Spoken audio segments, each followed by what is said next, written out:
So hello everybody, welcome to today's video. Today my friends, we are gonna talk about how to get the Headhunter, my friend, the one and only, the unique belt and the unique item that everybody wants. I'm sure that if you play now for a couple of hours and maybe you're not even in Act 10, but you already have heard or read at least once about this item. What makes it very special? It's very strong, unique item for fast clearing, just because of the implicit when you kill a rare monster you gain its modifiers for 20 seconds.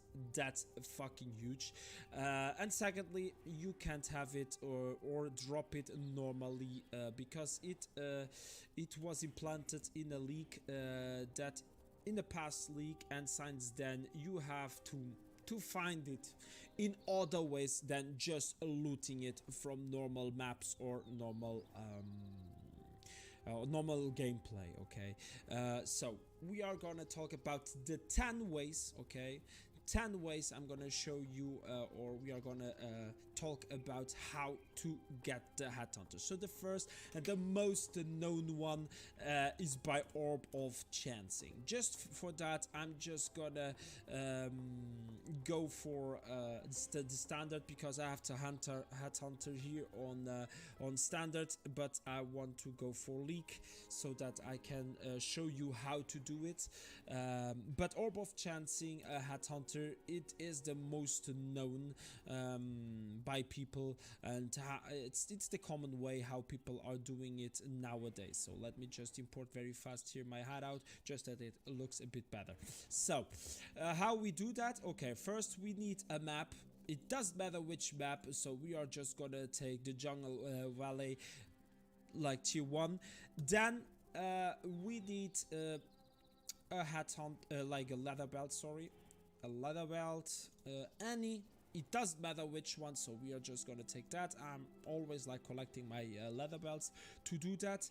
And then we will take like Orb of Chance, and we are gonna take some skirrings, and also I'm gonna take ancient orb,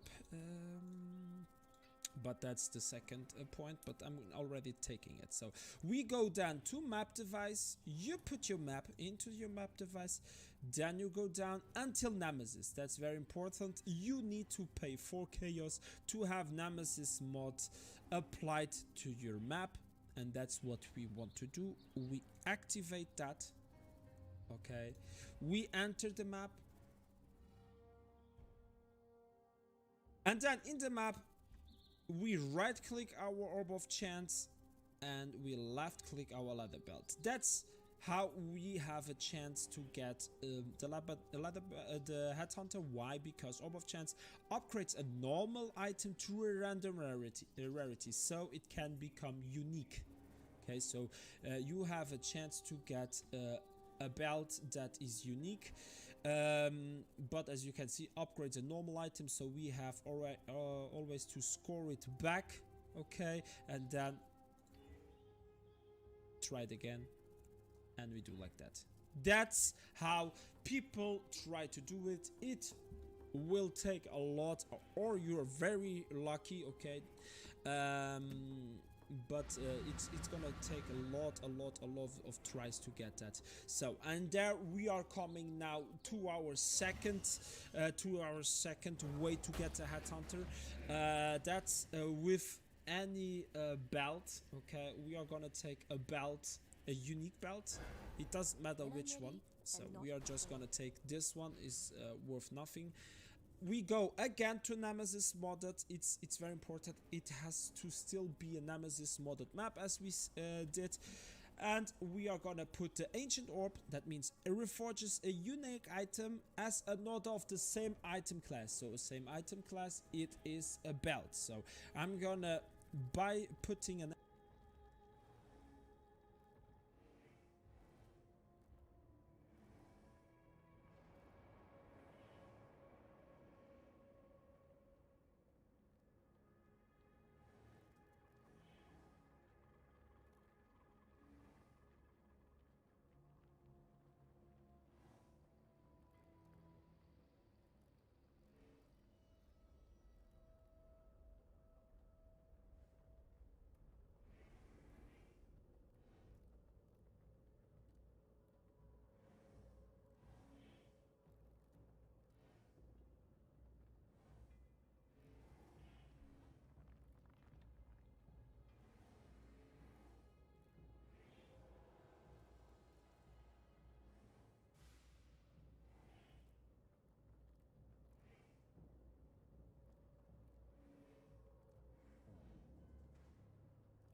highlights fits with slap chop. You're gonna be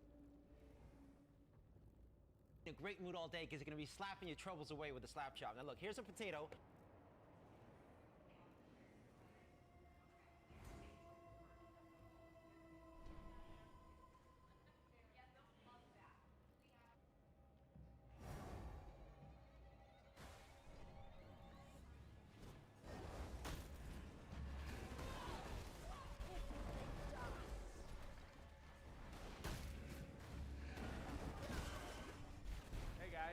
I'm Seth Perkins, one of the bearded butchers here at White Feather Meats in Creston, Ohio.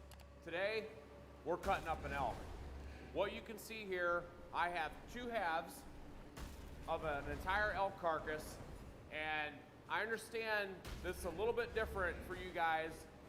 Since we're in a commercial environment, we're not packing this thing out of the field. So that's why you see this animal that's been split in half. If you have the ability to do this, I highly recommend it versus quartering it out. I understand that can be a little bit more of a challenge, removing it from the field. And you'll see why having the animal split in half makes it a little bit easier when we move it on to the processing floor.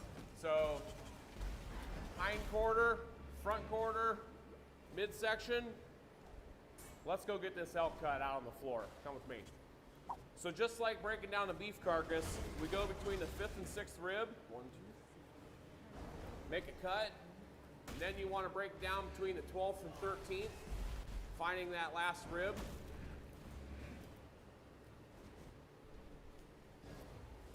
Just like so.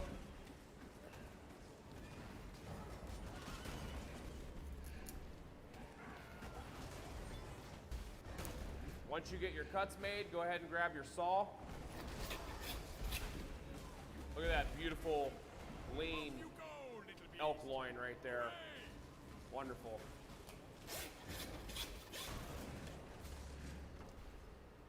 All right, let's get this set down. We'll head onto the floor.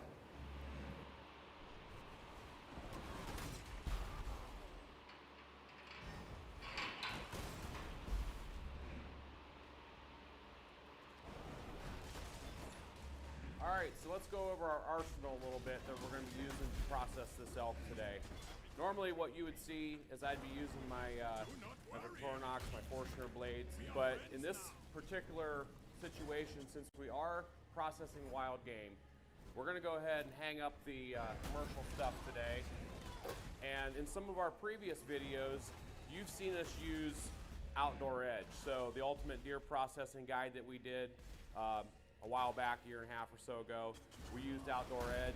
Amazing products. So today I want to show you a couple knives that we're going to be using. The first one being the Razor Max. So what's really cool about this knife is if you look at my Victorinox blade, very, very similar, slightly shorter. This is a 5-inch blade, this is a 6. Both of them have some nice flex to them, wooden handle versus plastic.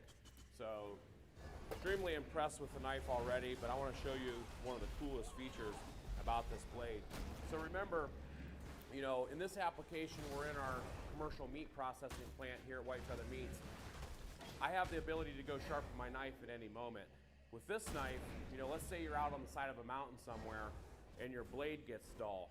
Check this out. You push this little button on this Razor Max and that blade simply comes right off. Then what you can do, Outdoor Edge sends you replacement blades for this knife. So with this blade, you know, it's a shorter one. Maybe you want to put this on here, you want to do some skinning, some trimming, that type of thing with this shorter blade.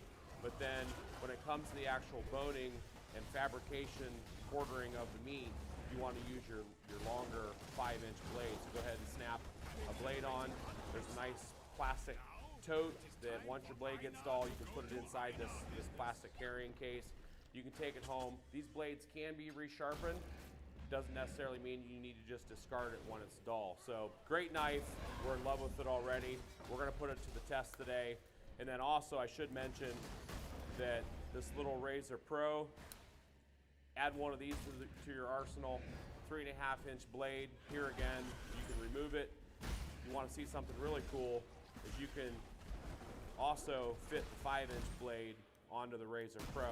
Now keep in mind that you can't shut it because the blade's too long now. So, but you can, you know, say you're in the field and you want to switch out to a longer blade but use your Razor Pro, you can certainly do that with the 5-inch blade. So let's go ahead and put this back together. I want to show you one more cool feature with this Razor Pro. It also has a gut hook on it. So before you get the animal to this stage, it needs to be field dressed.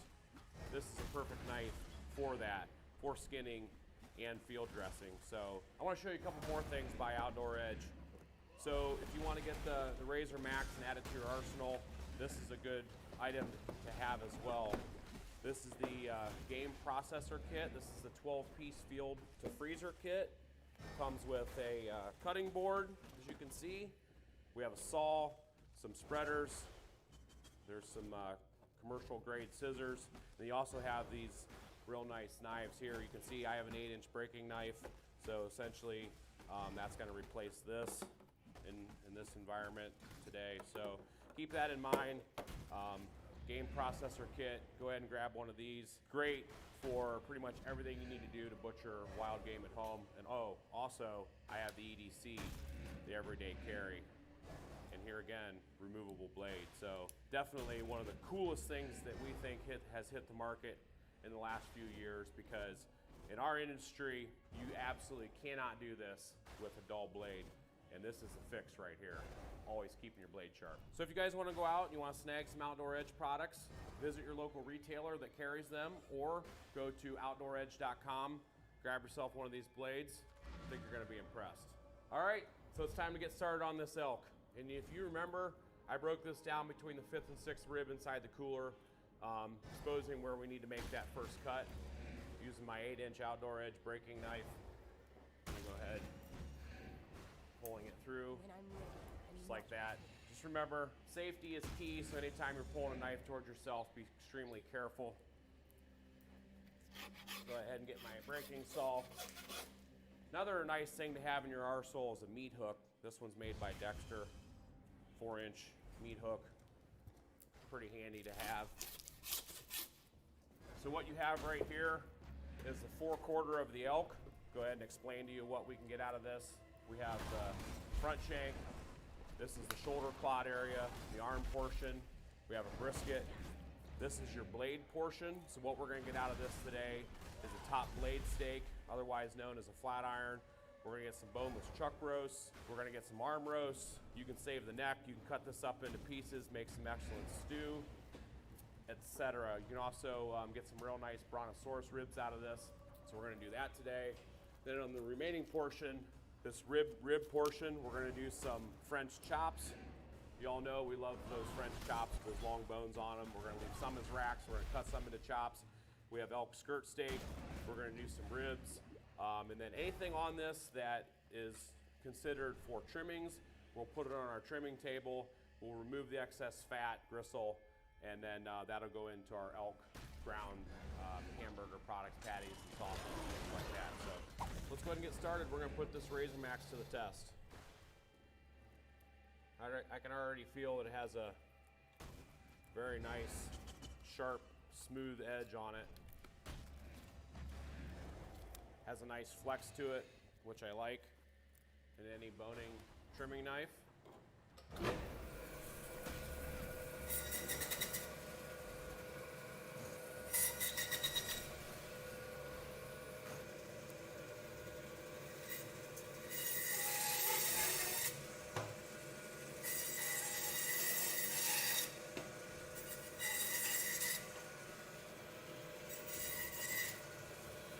First cut that we're going to start with is that French rack.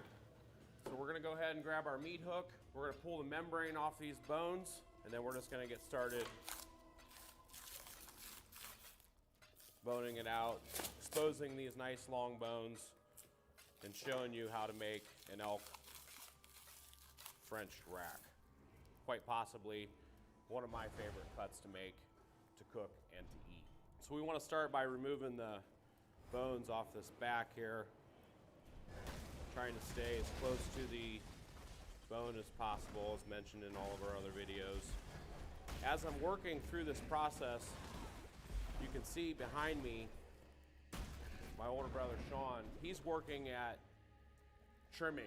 So anything that comes off this animal that might still have some meat trimmings left on the bone, I'll send over to him on our boning and our trimming table, and he's gonna continue to remove that meat. We're gonna save the bones for some soup stock. The meat's gonna go into our grinders, make it into hamburgers. So that's what he's doing over here in the background. So what you wanna do with this French rack is you wanna find where this loin eye ends. Typically I go about an inch or so further than where that ends. Make yourself a little mark. Then starting up at this end, I do the same thing. A couple finger width, cutting through this soft end of this blade bone right here, and then just drawing a line straight across all the way over to where you made your mark. And then you just want to remove this meat off these bones.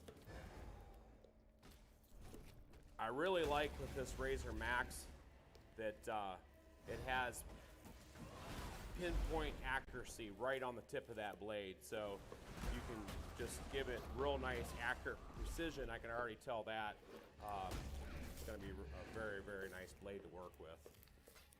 Want to remove this rib cap right here. Now this is a cut that can sometimes go a little bit unnoticed. You can remove this bone out of here. You can roll this up, make some pinwheel looking style steaks. A very, very tasty little cut. Today, what we're gonna do with it is we're just gonna go ahead and add it to our trimmings pile. Anything that you see that I'm putting over here is gonna go directly to our trimming pile. Now we wanna remove any excess meat off these rib bones, making them nice and clean. Anything that you leave on them, when you cook it, it's gonna turn kind of gray, maybe a little brown, kind of unappealing to the eye after it's cooked. You spending all the extra time making a fancy cut like this, you want it to look nice when it's finished. Really, really like the sharpness of this blade. Fits really nice in my hand. Nice firm grip. I'm used to working with a wooden handled knife. This one I feel is very comfortable. There won't be a lot of fatigue throughout the day and things like that. So I'm gonna go ahead and continue to clean these bones up a little bit. Then maybe what I wanna do is grab my 8-inch breaking knife, square it up just a little bit. Like that. So what you have right here is an elk Frenched rack. Now I can leave this as a Frenched rack, as a whole rack, and I can put this on the grill, put it on the smoker, take it to an internal temp of about 130, 135, maybe sprinkle some of your favorite Bearded Butcher Blend seasoning on there prior to smoking. Then once it reaches your final internal temp, slice it through each of these bones and then serve it as individual pieces. Or what I can do is go ahead and do that right now, where you just cut down in between each of these rib bones, making an individual tomahawk style rib chop, just like that. What I like to do with these, I like to, fire up my smoker, whether it's my Big Green Egg or my Traeger grill. You take a steak like this, you put it on your grill, throw a probe in it, take it to an internal temperature of about 105, 110 degrees, and do a reverse sear on it.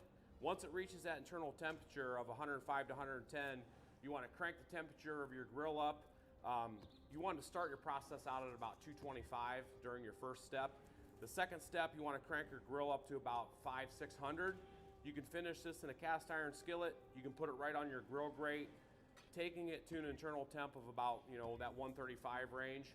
That's a reverse seared steak, guaranteed to just absolutely knock your socks off. One of my favorite cuts. They look cool and they taste awesome. So with these bones, I'm just gonna continue to clean them up a little bit with my Razor Max making sure they're nice and clean, nice and white. You can also take a string, put a piece of butcher string around the bottom and sort of pull that membrane off. I'll work at these just a little bit more, but for sake of time, we're gonna move on to the next item. This is that inside diaphragm muscle on that elk, otherwise known as a skirt stake. So you wanna just get a hold of this membrane here and just pull it off the back of this skirt, being careful that you don't tear the meat. It's a very, very tender piece, and you can see the grains on this are running at a direction like this. You want to kind of pull it against the grain so you don't pull this piece in half. Working your way down through, removing all of that off, flipping it over, and doing the same thing on the back side. You can kind of use your hand to keep that meat in place while you pull. Now this cut right here, if you want,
want to make some The Joe Rogan Experience. It seems like trying to enact change is so difficult that when actual change happens, it's one of the reasons why it happens in such a big way. It's like there was so many people bounding at the wall and pounding at this wall that when, boom, when the George Floyd protests broke through, then all of a sudden it's, we've got real change. Let's take down these fucking statues and light everything on fire. And there's this feeling of change and of chaos that is also representative of the fact that it takes so long to turn our cultural battleship. It's like to actually get a real turn is so hard. It's so, everything stays the same no matter how mad people get. That turn, even at that point, that's still the easy part. Yes. The turn is the easy part. Like, this shit's not gonna get fixed by HBO Max pulling Gone with the Wind. Like, it's fine. But like, when you pull a movie nobody was planning on watching, on a streaming service nobody can find, like, we're still at the symbolic stage. Yes. We're still doing the shit that is symbolic when, and this is where leadership becomes such a crucial component. So you have this great awakening of energy. It has to be channeled into something lasting and meaningful, and we have to diagnose the real problem underlying this moment so that we don't make a mistake in just changing the window dressing and the gilding on the buildings. Yeah. Like, this has to be foundational in a way that will create something lasting. And that's the hard part. It seems like the shift is big enough that something is going to happen in that regard. It just seems like this shift is nothing like anything we've ever seen in our lifetime. And it's worldwide, which is really crazy. Like the George Floyd deaths sparked all these protests worldwide, which has really never happened before with anything that really has taken place in America. And it just seems like there was also a lot of frustration during the bailout period of the COVID crisis that all these corporations were getting so much money. The people got one $1,200 check, and then there was no more talk. And you don't know where the money, there's really no accountability even for where that money went. Right.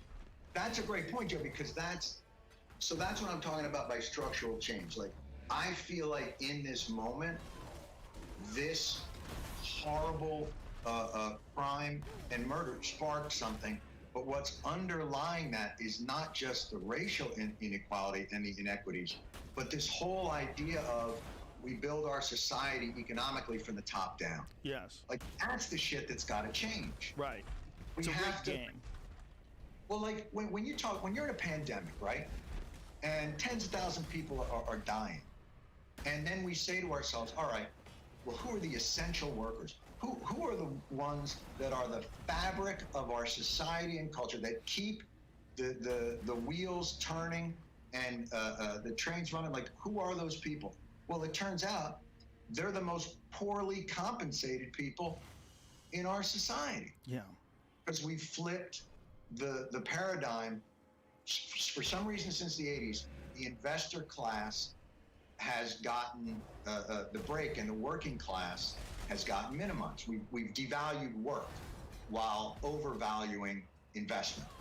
It's such a good point. It does. I don't think we can have the structural change until we flip that. Like, fuck, man, when people talk about freedom, like, and liberty, what's more for freedom and liberty than not having your health insurance tied to your job? Right. Yeah. What kind of freedom do you have to make decisions in your life when you fear that if I take a chance, if I go for something, if I try and change my lot in life, my kids will no longer be covered by, so like, all the things that we built up to accept, I think we have to turn it over, and it has to lean more. People should be able to have like a you should be able to work a job and not be poor. You should be able to work a job and not need food stamps. Like, that's where we're fucked. We spent, how much in this pandemic? Like $3 trillion? Something like that? 4 trillion? Something along those lines. Who knows if 100 million of it went to Coca-Cola? Like, we have no idea. Right. But you got 80 bus drivers in New York who were dead. because they had to keep going in the midst of a pandemic. Yeah. I think you're making a really good point about what's essential as well.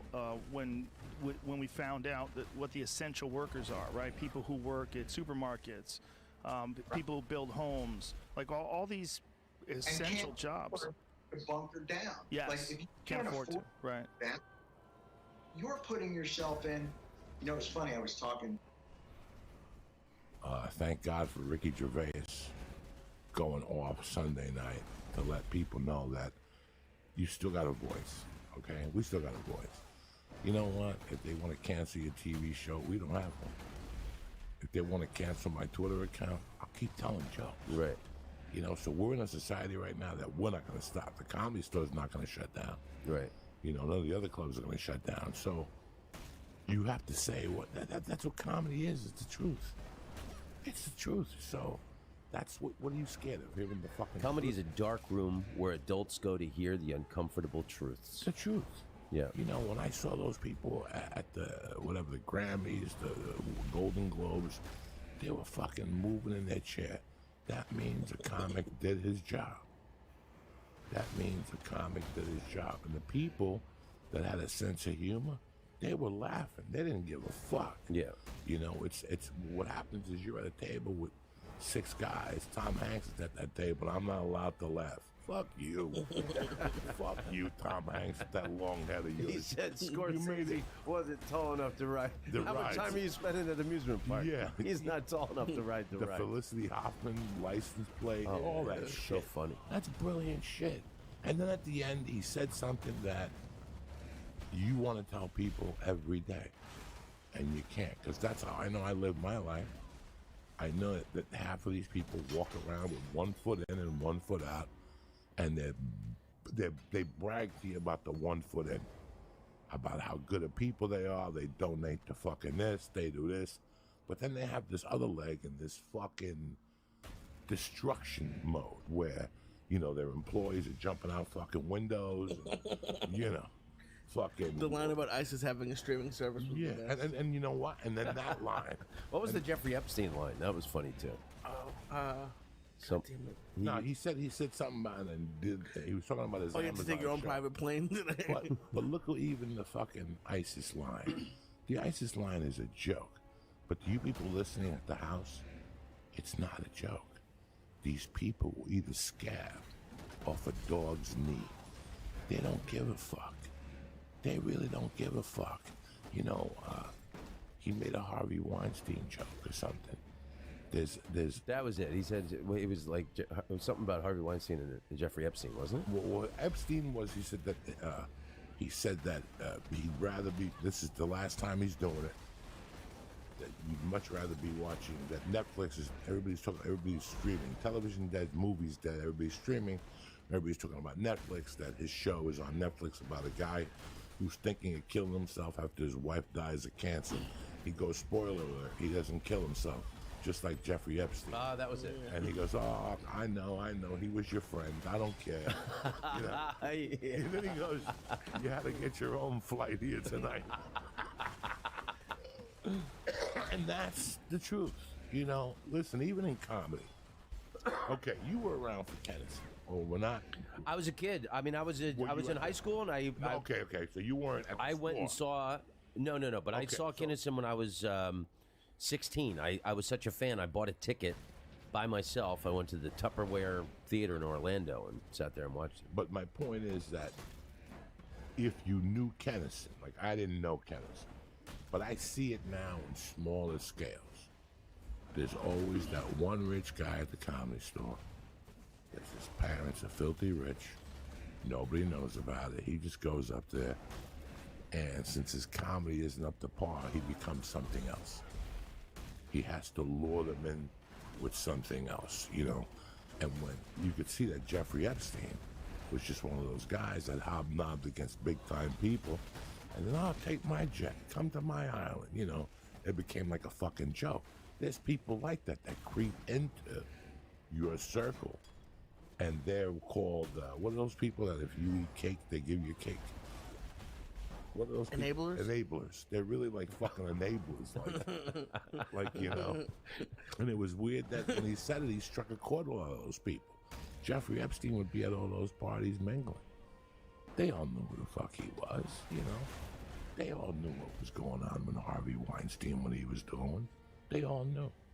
But they didn't give a fuck. Nobody raised their fucking hand.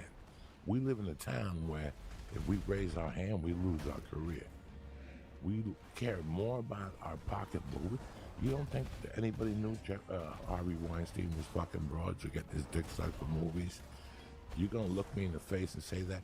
You know those particular type of guys? They're like frat boy guys that you go to their parties and their girlfriends are there, but they're in a circle on their own, talking about the chicks they're banging on the side and all that shit. That's what those Jeffrey Epstein parties were. As soon as you walked in, Jeffrey would put his arm around you right in front of your wife, walk you away and go, excuse me, let me just talk to him. And she's like, oh, aren't I impressed? And also he's like, wait till you see the 16-year-old pussy I got waiting for you in the back today. I knew guys like that. I didn't hang out with them because of those reasons, but I know people like that. They just creep. That's how they got cool. You know, invite a bunch of 40-year-olds to fuck a bunch of 18-year-olds. Who makes you cooler than that? If I called you right now and said, come over to the house, and you came over to my house, and I had 3 18-year-olds in the back with a couple lines of coke, and all of a sudden you get there, and you're like, who are they? And they're like, we're going to be in Joey's new movie. There ain't no movie. What movie you talking? And you look at me like, really? Yeah. We're talking to Leonardo DiCaprio right now as we speak, and they're like, oh, we're going to work with Leo. Come on, do a line. Take the top slow. Let's get the party started. That's what it is. You're going to tell me you didn't know about those parties? You're going to look me in the Matt Damon didn't know about those? Brad Pitt didn't know about those? Leonardo DiCaprio didn't know about those? I'm not mad at them. I would have probably gone to those too. Or taking the $20 million for the movie. What, you know what I'm saying? So we live in the worst, you know, I used to love to call, I'll tell you a guy, Mark Babbitt, because we both. I love Babbitt. And Babbitt worked you and I together.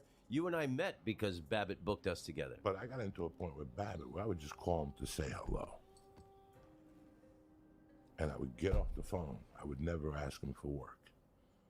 Because I always wanted people. Even today in comedy, there's a guy that gave me my first Wednesday in Brea. His name is Dan. He's out of the improv organization, but guess what? I still call him once a month because I know no other comedians call that guy. Yeah.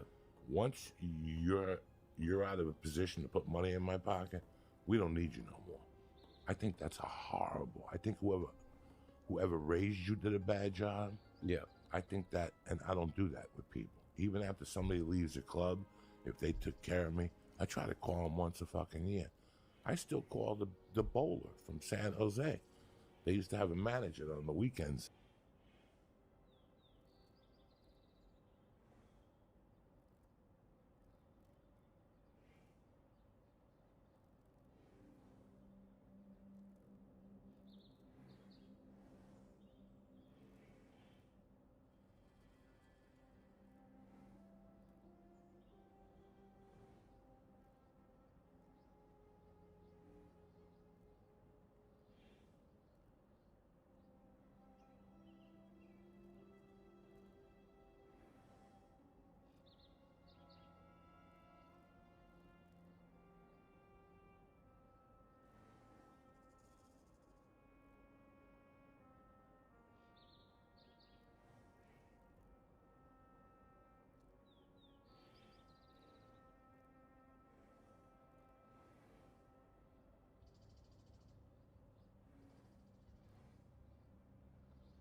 Hello.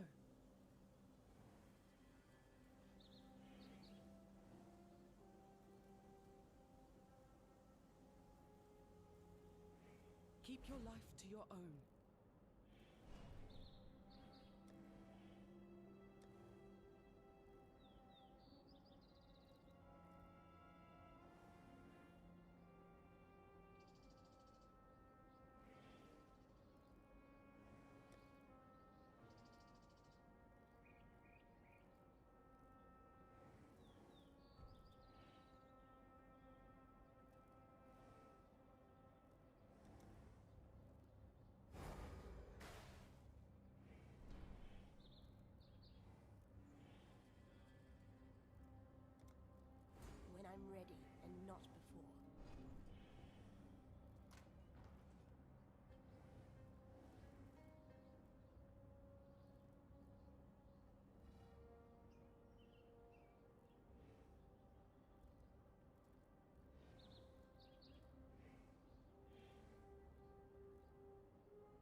He was a professional bowler. He just gave up and moved to Vegas. I still check in with him once a year to let him know that all those spots he gave me weren't in vain.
Her religious stuff has gone way off the deep end. That's Charles Vallow on January 31st, 2019, 6 months before he was shot and killed. He's outside a hotel in Gilbert, Arizona. He's called the police to help him confront his wife, Lori, who he thinks may be inside. I want her to get help. Yeah. She's my wife. I love her to death. I just don't want her hurt. Okay. You know, I just don't want her hurt. I don't want her hurt anybody else. Charles explains to the officers that the day before, Lori had taken $35,000 from their joint bank account and sabotaged his trip home from Texas. Suspect she took my truck from the airport last night when I flew in. She canceled my flight. I had to buy another ticket, booked a trip back home. Then he starts telling the officers the things Lori has been saying and what she believes. She threatened me physically. She made threats about the kids. She doesn't care what happens to them. Come get them. I don't care. We won't hear that much longer anyway. And I've got my God knowledge. I can kill you if I want, anytime I want. It's just irrational stuff. Yeah. She needs some serious help. I want her to get help.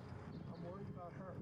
Charles tells the officers that Lori thinks she was married in a past life to Angel Maroney, the figure playing the trumpet on top of many LDS temples. She thinks she's married to Moroni in the past. This is her You think she's what? We're married to Moroni at the top of the temple. Angel Moroni. LDS. She knows when the second coming is happening next year. He also explains that Lori believes his body has been taken over by a man named Nick Schneider. Charles is clearly alarmed by the things Lori has been telling him. I've tried to support her as much as I could, but it's gotten really, really bad lately. She's had a break. She says, I'm Nick Schneider. I've taken over Charles's body, and Charles has been killed. I'm going to kill you. You're going to be murdered today or tomorrow. I can do it. Then he tells the officers about his biggest concern, little JJ. I've got a 6-year-old with special needs. Right. And he stays at school somewhere. Right. Okay. For now. If she knows I'm here, she's going to go get it. Lori ended up not being at the hotel. Less than a year after this body cam video was recorded, Charles and their children, JJ and Tylee, are all dead. It scared the crap out of me. Think about how tragic all that is. I mean, Charles Vallow is laying it out. But what could officers do at that point? But Charles Vallow knew what was happening, but unbelievably could do nothing to stop everything that happened afterwards. Let's bring in Court TV's Ted Rawlings and Court TV special contributor Ashley Banfield, both here. Ted, as you're going through that video, I mean, it seems crystal clear that Charles Vallow knows that Lori is off the rails, but he still loves her.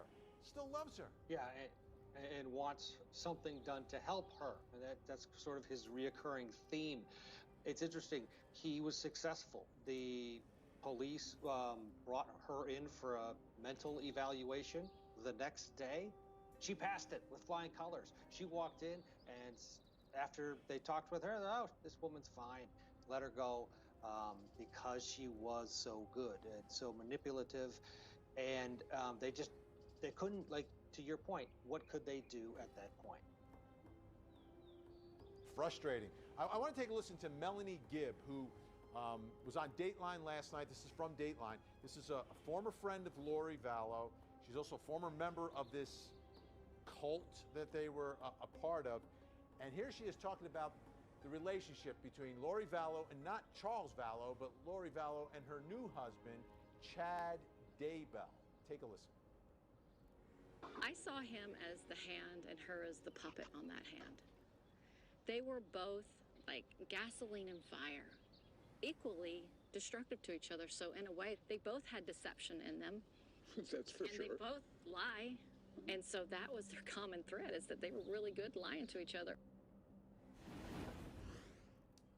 All right, Ashley, what do you suspect is really going on here? Is this some sort of belief set that's off the rails? Are there different agendas for Chad versus Tammy?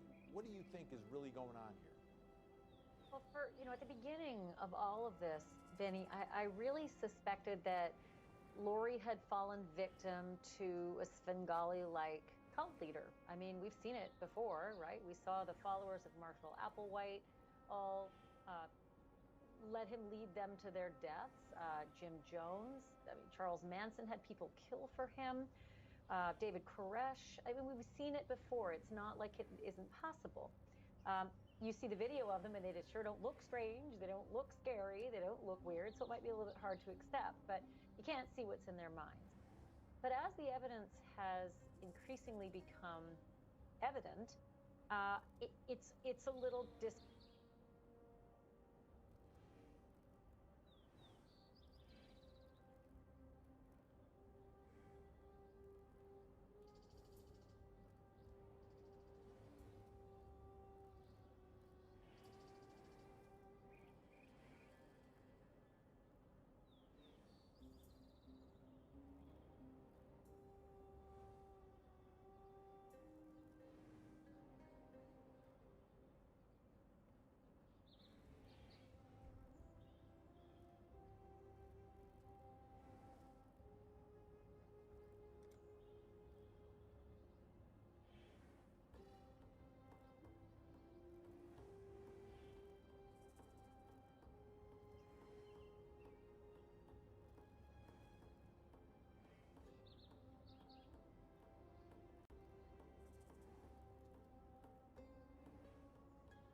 I mean, both of these people have dead exes, all within a timely point of their marriage.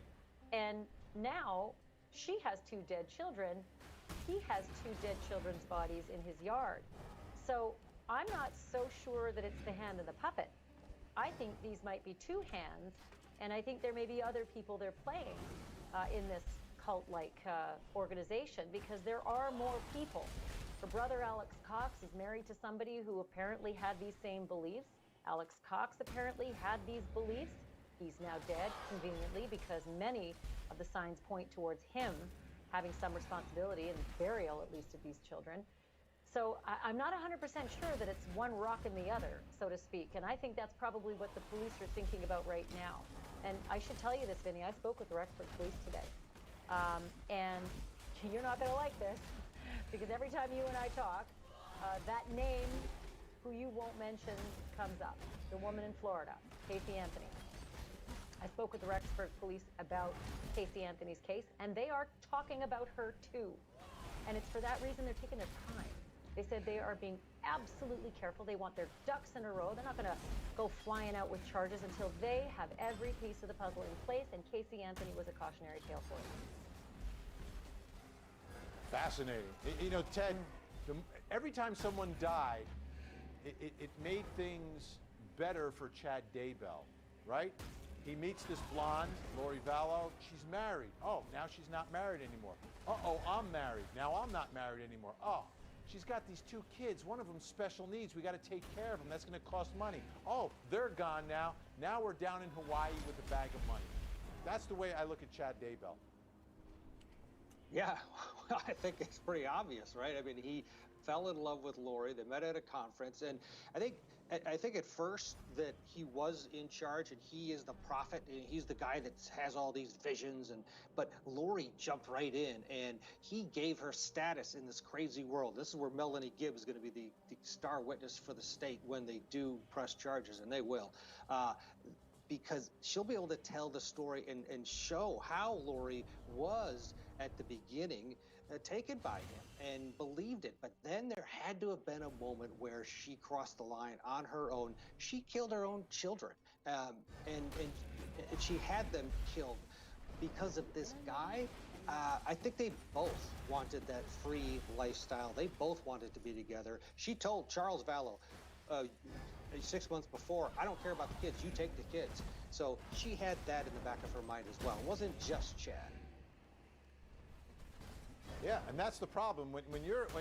Ashley, when you are a parent at the trial of the murder of your own children, and there is evidence of you really not caring, that does not help. It really doesn't help. And we saw that. She's out on her honeymooning down in Hawaii and the kids are gone. Yeah, spinning around on the beach for glamour shots without a care in the world. That is not going to go over well, because that, as we now know as of Friday's released affidavit, was months after these children were rotting in the ground. And he knew it, Chad knew it, presumably Lori knew it, because they're her kids. She's got to wonder where they are. I look at this picture and Uncle Alex in the background smiling, and as though they're the happiest family, and it sickens me to think it would be 24 hours and Tylee would be dead. And Uncle Alex would be pinging out back exactly where they found her remains. And it would be just a couple more weeks after that that little boy, JJ, would also be dead. And that smiling Uncle Alex right there would be out pinging in the backyard where JJ's remains were found. It's just shocking to see this picture and how sick and twisted this entire family must have been if they could take a picture like that within hours of the death of at least one of those kids. That's another fact. You just don't understand these people, but how could you ever understand taking the lives of these 2 children?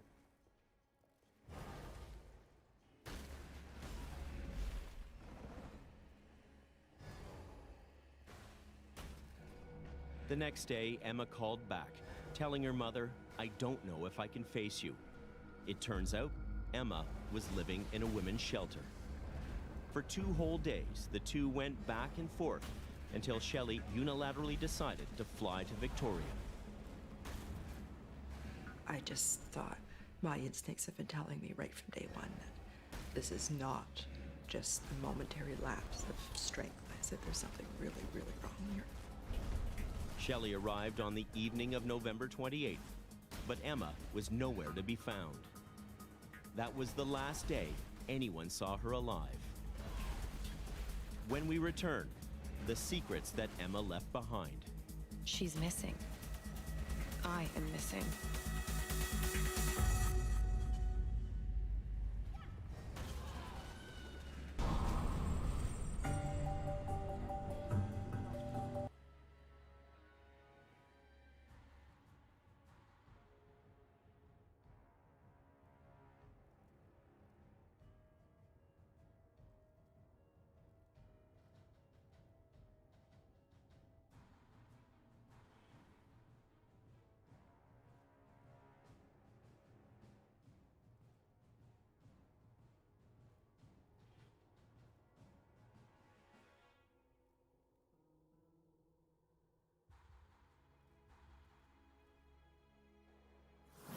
Experience the new 888 poker tables.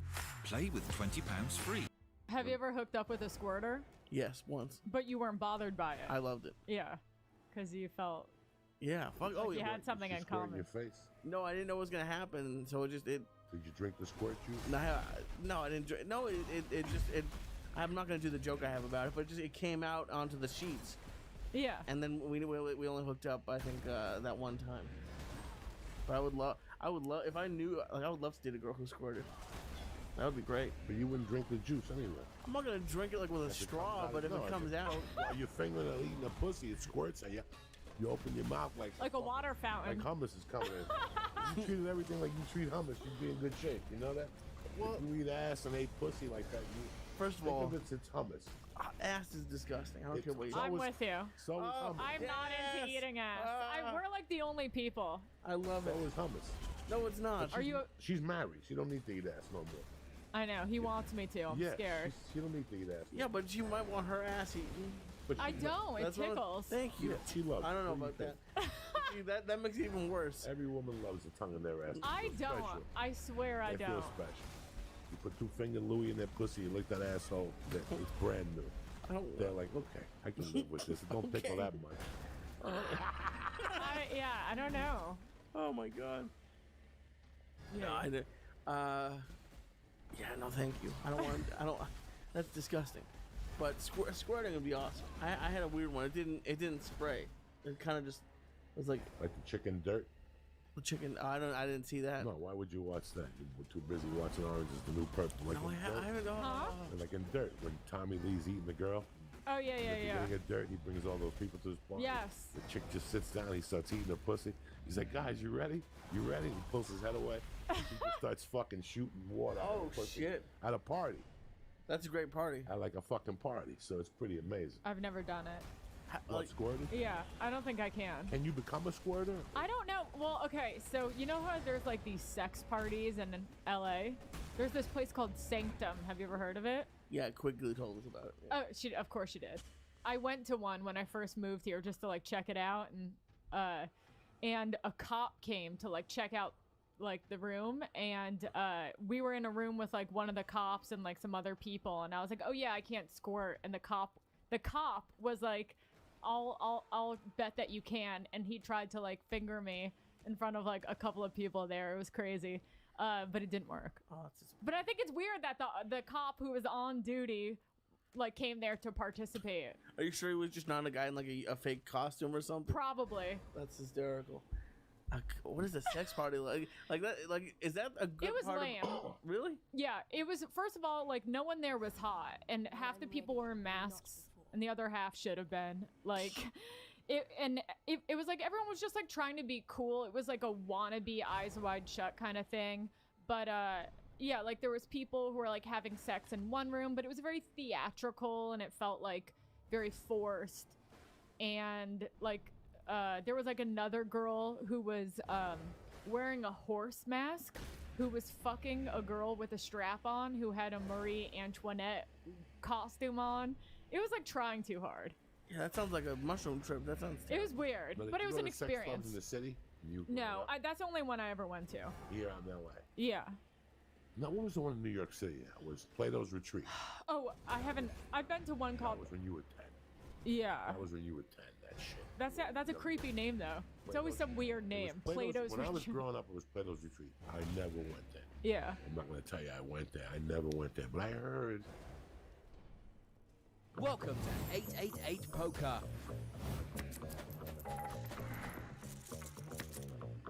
It was creepy.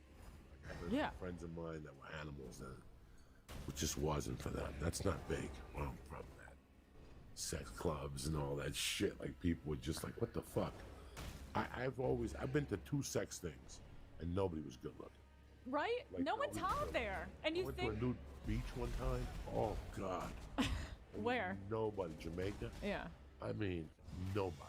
Nobody was there that you want to see naked. You even turned your head sometimes. You were like, Jesus.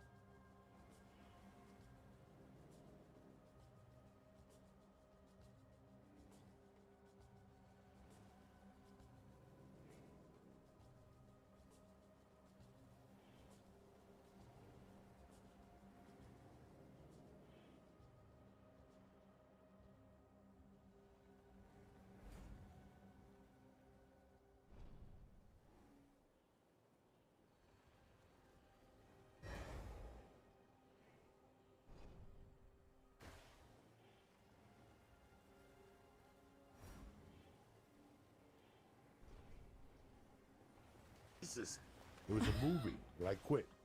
I just said, I can't. This is disgusting. It was a nudist. They shot this movie I did was a legit movie, but they shot it at a nude resort. Huh? So What was that? You're eating breakfast.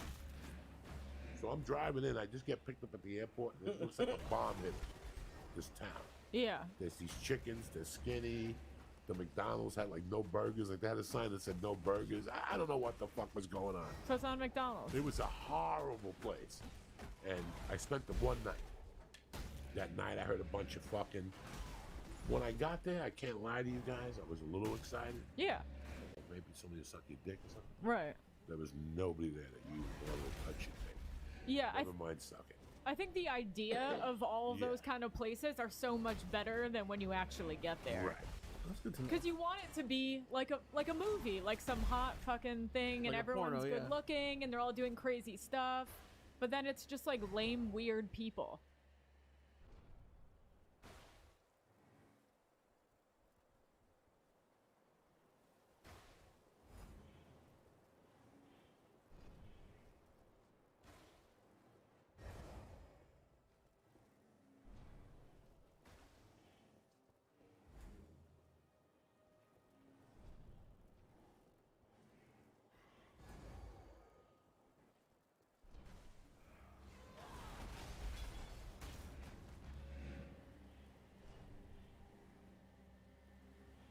Yeah, I guess you already have. If you're good looking, you're already having sex. Josh Wolf had a bar in Seattle, Lobo Loco. That's how. I gotta show you something. Mind me to tell you, I gotta show you something. So, Josh Wolf had a bar that he ran. It was called Lobo Loco. And on Wednesday nights, they had pervert night or whatever. Fetish night. Okay, yeah. Fetish pervert night. And he would pay me $50 to stand outside and check IDs and shit. And I would never go downstairs. Like the bar was the bar, and this was downstairs. And one night there was something, and I went downstairs, and it was hard. What did you see? I saw a chick that had to be 25 pounds heavier than I am right now, with a pierced clit, like a clit Yeah, pierced, yeah. with like fucking, like it was like an inch roller. And I mean, nobody. I'm not trying to be rude or mean. I'm just trying to be honest. Nobody. You ever watch Dice's first special? No. When he goes, I'm looking at her by the wall. She's holding it up. Nobody's ever thought of fucking her. She walks over with a trim little mustache and her sideburns. That was what this girl looked like. She had sideburns. Like, some girls look cute and they have like their head down. She really had like sideburns. She had hair on her neck. Her pussy looked like it had been shot with a fucking cannonball. It was huge. And these guys were like kissing her neck. Ugh. And they were like putting like fucking aerosol cans in her pussy. Whoa! Oh, really? Yeah, it was a fetish, Damn. fucking disgusting place. And it was Blowing like her out. The long, like women's. Aquanet. It was like long tube, but the thinner ones, like yeah. the shaving cream gel. Barbasol. Gel, not the big one, the skinnier one. They're putting it in, the gel in, or the bottle? The bottom of it. Yeah. They're just rubbing it in her pussy. And she was loving it. The guys were dirty. The chick was filthy. Her feet, they had her on top of a pool table. It's like they walked her from fucking Oregon to Seattle. Her feet were black. You know, it just, none of that shit really turns me on, man. I could see a girl that's pretty with dirty feet. That's kind of cute. She flip-flops Yeah. on all day. Yeah. You're eating her pussy. The I know heels exactly what you're talking about. The heels are a little dirty. Yeah. This chick's feet were just dirty. Yeah. And all these white guys were around her sucking her flappy tits like she had a kid somewhere in her life. Oh my Like it was just terrible. Yeah. And then me, Tripoli, Jason Tebow at the store. Some night, a guy came in one night and he offered us a bunch of money to shoot Girls Gone Wild. Only it was something different. It was like Girls Go Fucking Crazy. Yeah. I think it was me, Tripoli, Tebow, Duncan, and we had to go somewhere in the hills. They wouldn't let us take our phones. We had to drive up there, like they had to pick us up. We were gonna stick. The first bus back was at 9, so they wanted stand up music and fucking live fucking while you're on stage. And it was. You can make them laugh. Who's listening to the fucking set? It was something, and they hired professional models, white girls. Escorts. White No? girls Okay. that thought they were going to shoot a movie. Whoa. So when the girls got up there, they were like, "What's going on?" And all of a sudden, this fucking pig's getting fucked. And this guy's hitting her on a diving board. So there's a hut, there's a pool that's gorgeous. It's like, you know, what's up here? Like when you go into Laurel Canyon, that side street, I got to pass it to Mulholland. Mulholland. It was up there with white people, rich, you know, nice house. They had rented it from somebody for the day, like some couple. They're like, go to Malibu. We're just gonna have like a little party and film it. No, they filmed this fucking disgust fest. Now I'll never forget that. Again, you're anxious. You're like, let's see what these porno chicks look like. And all of a sudden we're sitting there talking. I was thinking, and we look over and this dude is fucking this chick. He's a 3. She's a 6. Yeah. She's not a 10, but she's a 6. But do you want me to tell you what the creepiest thing was? Her husband. He's 3 feet from me. Yeah, I don't like that. And he's like going, fuck her good. Put it in her fucking mouth. You, come here. Put it in her fucking ass. And the wife, and then afterward, after she's been come on and spit on and fucked, they're like hanging out, like swap and spit. She's naked. He tried to take his clothes off. People like put the jacket back on. It's a different world. It's not, you know, we talk about stories here, shit that happens at the comedy store. Somebody sucks your dick, somebody eats your pussy. That's one thing. But to live in that fucking world, it's just something else. Like everything's real cool. No, it's not cool. She's 400 pounds. It's She's not cool. She deserves to be somewhere else. Drop her off at the LA Zoo. She don't deserve to be, you know what I'm saying? Like, people don't want to see that. Some people, I guess, want. But the funny thing was, there was a girl that was really pretty. And when I was on stage, I was looking at her face. When she heard my stand-up and all these ugly people around her fucking, she was like from UC Berkeley. Like if I had to picture her, she had grown up in a nice family. They had money. She probably never got fingered until she was 19. You know, she sucked dick, but afterwards she takes the hair out and she cries, and that's not what she wanted to do with her life, is give a blowjob. Such a backstory from just seeing her face. I love it. Just from seeing her, I could tell. Yeah. Because she was looking at me with hate in her eyes, and then she would look around at the couple. You know, there was people fucking on trampolines. Whoa. By 6 or 7 o'clock, there was probably 6 or 7 couples fucking. I'm not saying I'm Mel Gibson or some looking. Nobody did you want, like, you look over and watch them fucking go, oh, God. Like, it was just disgusting. So you did stand up in the daytime and there were people fucking? We did a set to open up the show. Then, like, a band came for a while and people were fucking during the band. We had like a 3-hour breather, and then we had to do our show like at 7. Oh my God. And then after that, we were free the whole night. They gave us 20 joints a piece. They gave us like $1,000 a piece. Damn. But it wasn't worth it. Like, what I saw will stay with me forever. Yeah. It was just disgusting. Like, I don't know. I'm crazy. I'm buck wild, but that was really never one of my. Yeah. I went to a party at Sasha Grey. You know Sasha Grey? I know the name. She used to be a pretty big porn star, and I went to a party at her house in the hills, and there was just like 10 of us, 15 of us, and it was a couple porn stars and some like dudes from Italy, and it was chill. And then one of the girls who was one of the porn stars, they had like a homemade Sybian machine, which is, you know, like a motorized like dildo that just like goes like that. And then they convinced one of the girls to just get on the floor at the party. It was just like, everyone was normal until, you know, they brought out the machine and then they all couldn't handle it. And then she was just like getting fucked in front of all of us at the party. And then they turned on the strobe light and it was just weird. Especially with like 10 people, that's even like... It was weird. And I don't know. And her boyfriend was there too. And he was just like... That I actually just got hit up on Tinder by a woman in her profile. Says I'm married, like, but I'm polyamorous. I'm like, I don't. That means she wants to have you over with her husband. No, I'm not. I would never go with her husband. Like that's what I'm worried about. Yeah. It's like I don't want a husband to get mad and like find out where I live. He probably wants to watch. That sounds disgusting. Watch Lee doing his thing with his little red face. I'm not gonna eat her ass. He would go eat her ass, and you go, no, I can't. I don't want to. I don't want to. If it's 2 in the afternoon and you ain't high, go fuck yourself. Get out of my face. I want you around me like I want cancer.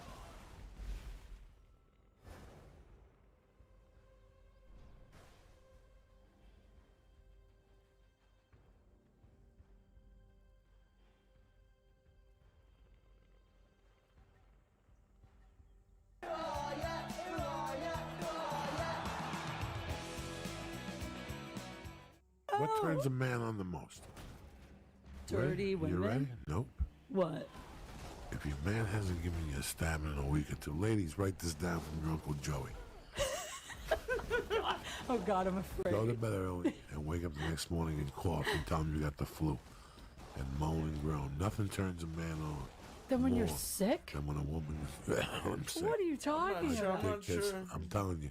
As soon as your wife tells you she's a little sick, you want to give her a little toots. Why? Because there's something about a sick woman. You know what I'm saying? It just makes you... Joey's like walking through the cancer ward of the hospital just with a hard boner. Giving out dick and chemo pills. You know what I'm saying? Who the fuck are you? Look at charity he does. Do you know what really turns me on the most? When a guy's really, really, really, really mad at me. When he's so mad at me, he wants to kill me. Oh my God. That's when I want to fuck the most. I love when a guy's so mad at me, never wants to see me again, because I know on the inside he wants to fuck the shit out of me, and that's when I want him to do it the most. Like punishment. Remember Lee, I used to tell you all these rules that Kate wants you to pull her hair and shit when you give her a stabbing and all this. This is... Kate will fuck you. Leave. If you take Kate home tonight, you gotta punch her in the neck. You gotta just throw a jab, right? Like a stiff fucking overhead jab. That's the saddest part of it. At what point during the sex do you throw the jab? Is it like right? I don't want to. As an opener. As an opener. Wait a minute. No one said jab. Listen to me. No. You go back to that little Holiday Inn over there across the street. Yeah. And when she closes the door, she's gonna ask to go to the bathroom. Right. As soon as she comes out of the bathroom, before you... I'm hiding right there. Right. No. Boom. You have the drink in your left hand. When she goes to get it, you smack her with the right hand. And then throw the drink in her face. Open hand slaps. Then, open hand slaps. No punching. No punching. We don't condone punching. Then you throw the drink on her face and go, tell her, go make me another drink. Oh, my God. And do a Dustin Hoffman, rub my feet. You know what I'm saying? I'm in the mood for a foot rub. And a Dustin Hoffman movie. All these stories that are coming out, like a lot of them are bad. Are you gonna like what? That's you're like yeah, that's true. That's exactly what. I don't want to get.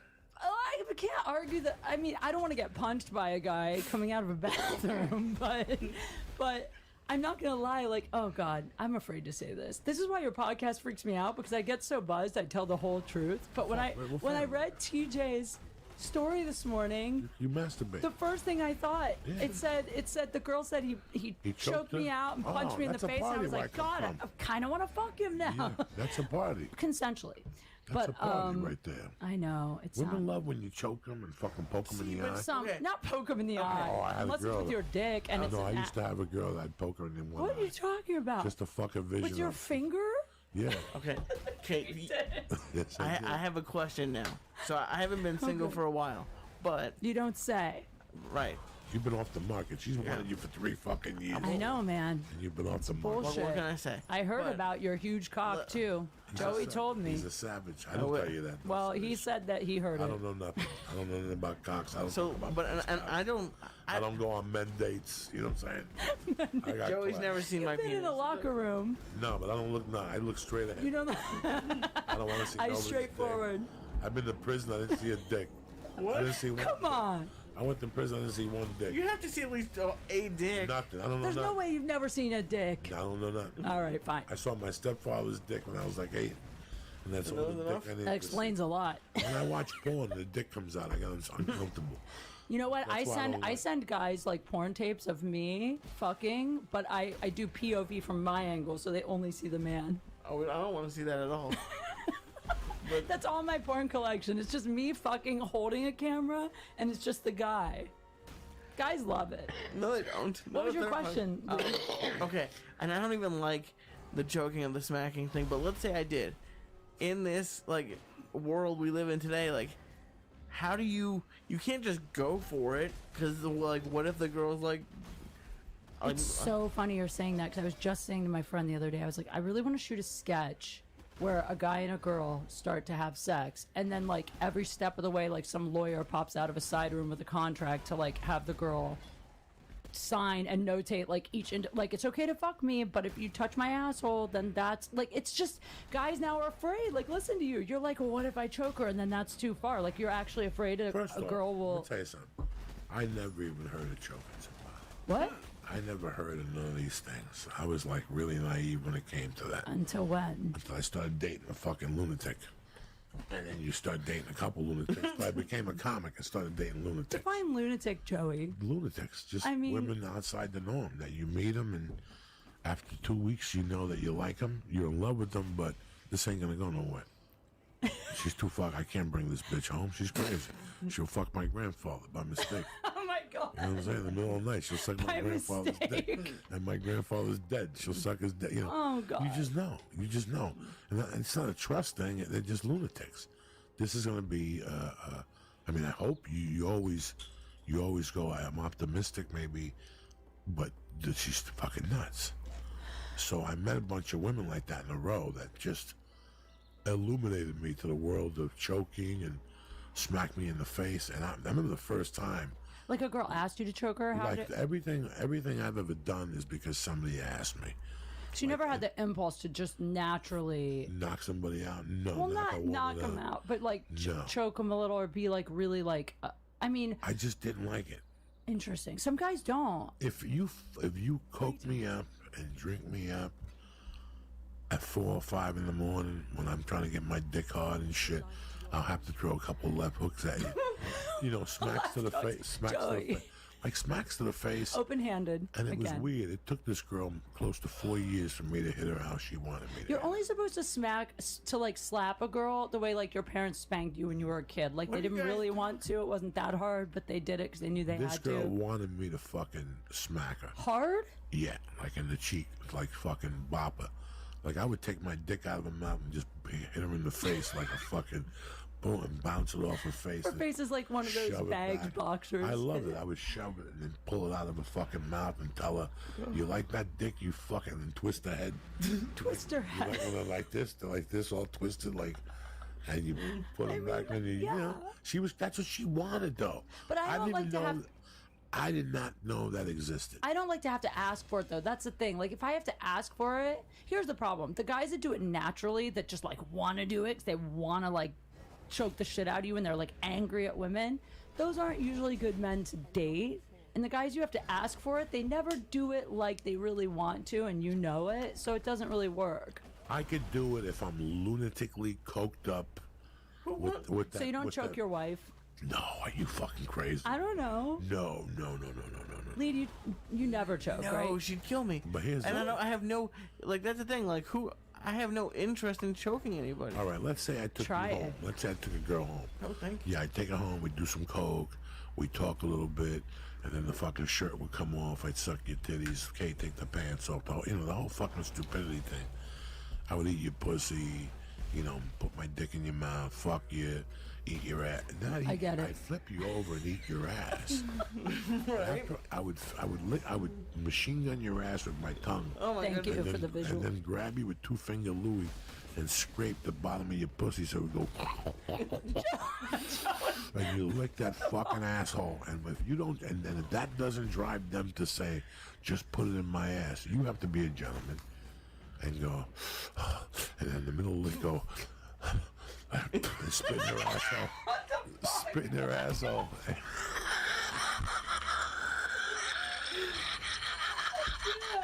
You're so gentlemanly. You gotta spit in their asshole and go, Don't ever hold do that down, again. hold down 1 second. I'm gonna stick it in your ass. If she goes, no, that's where it ends. Not. I would never pop it in your ass just because it was sticking there. I would always lick it, manipulate it. I would always at least work that pussy to where you go, you're driving me crazy with those gorilla fingers. Pop that fucking Cuban egg roll in my asshole. But if you don't say it, I'm gonna just go, Jane, I'm gonna put my dick in your ass, and you're gonna go, no, you're not. And that's where it ends. And I'll put it back in your I'll take my fingers out and slam it in your little monquois. I'm afraid to talk about this because it's a very. Listen, we're family. It's This a touchy topic.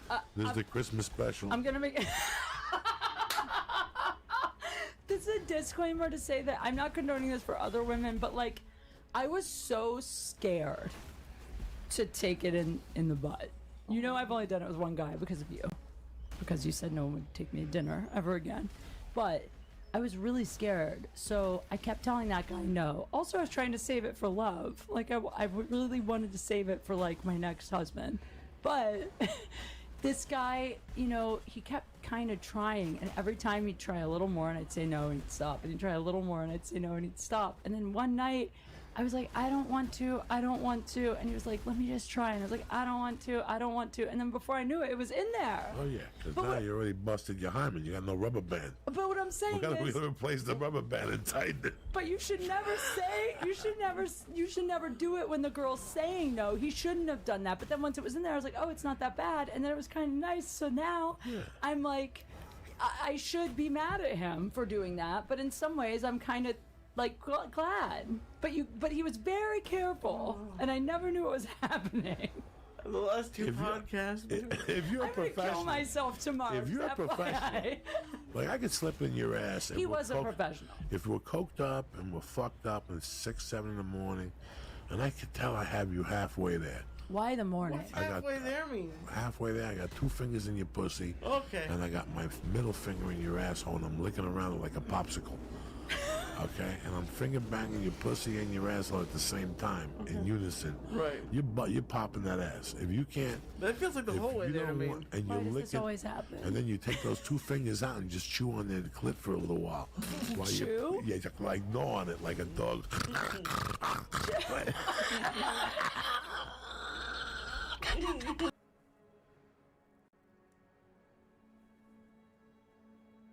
I hope I get hit by a car on the way home. 'Cause I can't. This is the Christmas edition. You gotta gnaw at that. My mom's How gonna old be- are you now? My How mom's old gonna are be you so glad I'm not coming home this year. She'd be like, you know how I guilt trip you every year? Forget it. Fucking drown yourself in the How old are Pacific. you now? 35. 35, okay. That's 15 years of dick and that fucking clit. What do you think happens? It gets softer? It gets tougher like But that. during my marriage, there wasn't a whole lot of That dick. don't mean nothing. You it was caught really up only over like the 4 years. But you caught up. 5 You years. made time for I that. haven't caught up. So the clit gets tougher like that. No, it Like doesn't. beef jerky. No, it doesn't. Yeah. No, it doesn't. Yes, it does. No, it Yes, it doesn't. I does. put coconut oil on it every day. That doesn't matter.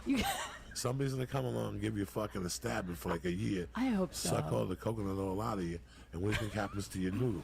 It looks like beef jerky, and I can bite it. Once you get to be about 40, your noodle's gonna be like beef jerky. Joey, and I don't can say bite that. into it like, No, it's not. I'm gonna keep getting. Listen, I'm gonna get vaginal rejuvenation. Okay, Listen. here's what's gonna happen. I'm never gonna get shit done to my face. I'm just gonna get shit done to my pussy. So it's like Benjamin Button vagina. That's the plan for my vagina. By the time I'm 60, I'm gonna have the pussy of like a 15-year-old girl Keep and telling the yourself that. face of a senior citizen. Keep telling yourself that shit. That's the Joey. Anything can happen now with chemicals, and I'm gonna chemical peel my vagina. Oh Jesus! What? Don't do anything to anything. Why not? Because it's terrible. Joey said I'm gonna look like beef jerky. What if the surgery goes wrong? How can it go wrong? Look, Joey got rid of his fat nugget. He's fine. Yeah, but that's in his shoulder. That was a fat ball in my shoulder. I'd rather die in surgery than have beef jerky pussy. Oh my Just God. the clit gets hard. I would rather die. Like by the time you're 50, you can like do things to the clit. Stop it. You can, it one drops. How do you? Do they replace the clit with something? What? You put it. What are you talking You know, about? you toughen up your clit. You put crazy glue on it. No, don't. And it gets tough. I swear to God. You don't put crazy glue on I it. heard this on the What streets. are you talking about? Listen, this is an old whole trick. Do you Tell want me. a soft clit? I wanna don't- hear this. I think Wait. you wanted a soft clit. No, you want a soft clit. Okay. No, you want a medium rare. Me? You want it in the middle. A little menza mort. Okay. You want a little tough on the outside. Al dente. And al dente, a little fucking soft on the inside. You know what I'm saying? Wait. What were you just saying to do to your crazy glue? Yeah. Tell me. I don't understand. Hold on, let me do some shout outs and we'll talk about Can I take a bathroom break? Yes, you can. All right.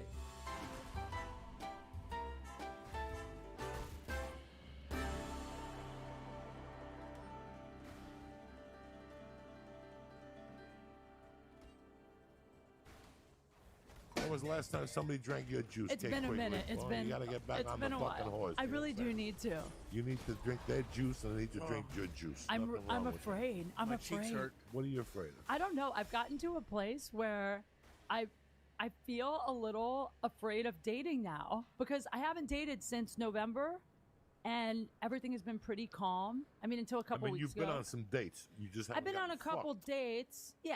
Right. Okay. Well, you've been on dates. I'll go on one or two, and then this is Do you real. show them your titty? Anything? On the first no, date, second no, date, not. I don't just show You it. either go for fucking the home run or nothing. Honestly, my thing is they can touch whatever, but once I'm naked, I'm going to fuck them. You can't get naked and not have sex. How bullshit. Do you ever date somebody in the first date they play games with you? What do you mean? I'll suck your dick, but I won't fuck you. Listen. I won't do time that. for that. See, I won't do that. I got an episode of Law and Order coming out in 35 minutes. Either you suck this mule or you can vamos. I had a girl come over, took her shirt off, stayed the night, sucked it, but wouldn't take her. She slept in her jeans. What? Was she on her period? I don't know. Did you ask? No. Did you touch? I over the jeans, but yeah, she wouldn't take her jeans She had off. a big Why didn't you black take 'em fucking off? Cock. What would you do if she had a big black cock? Joey. After she sucked your cock, what would you do? It'd be surprising since she was You'd be white with red hair, but surprised. You'd be spitting up a storm for a week.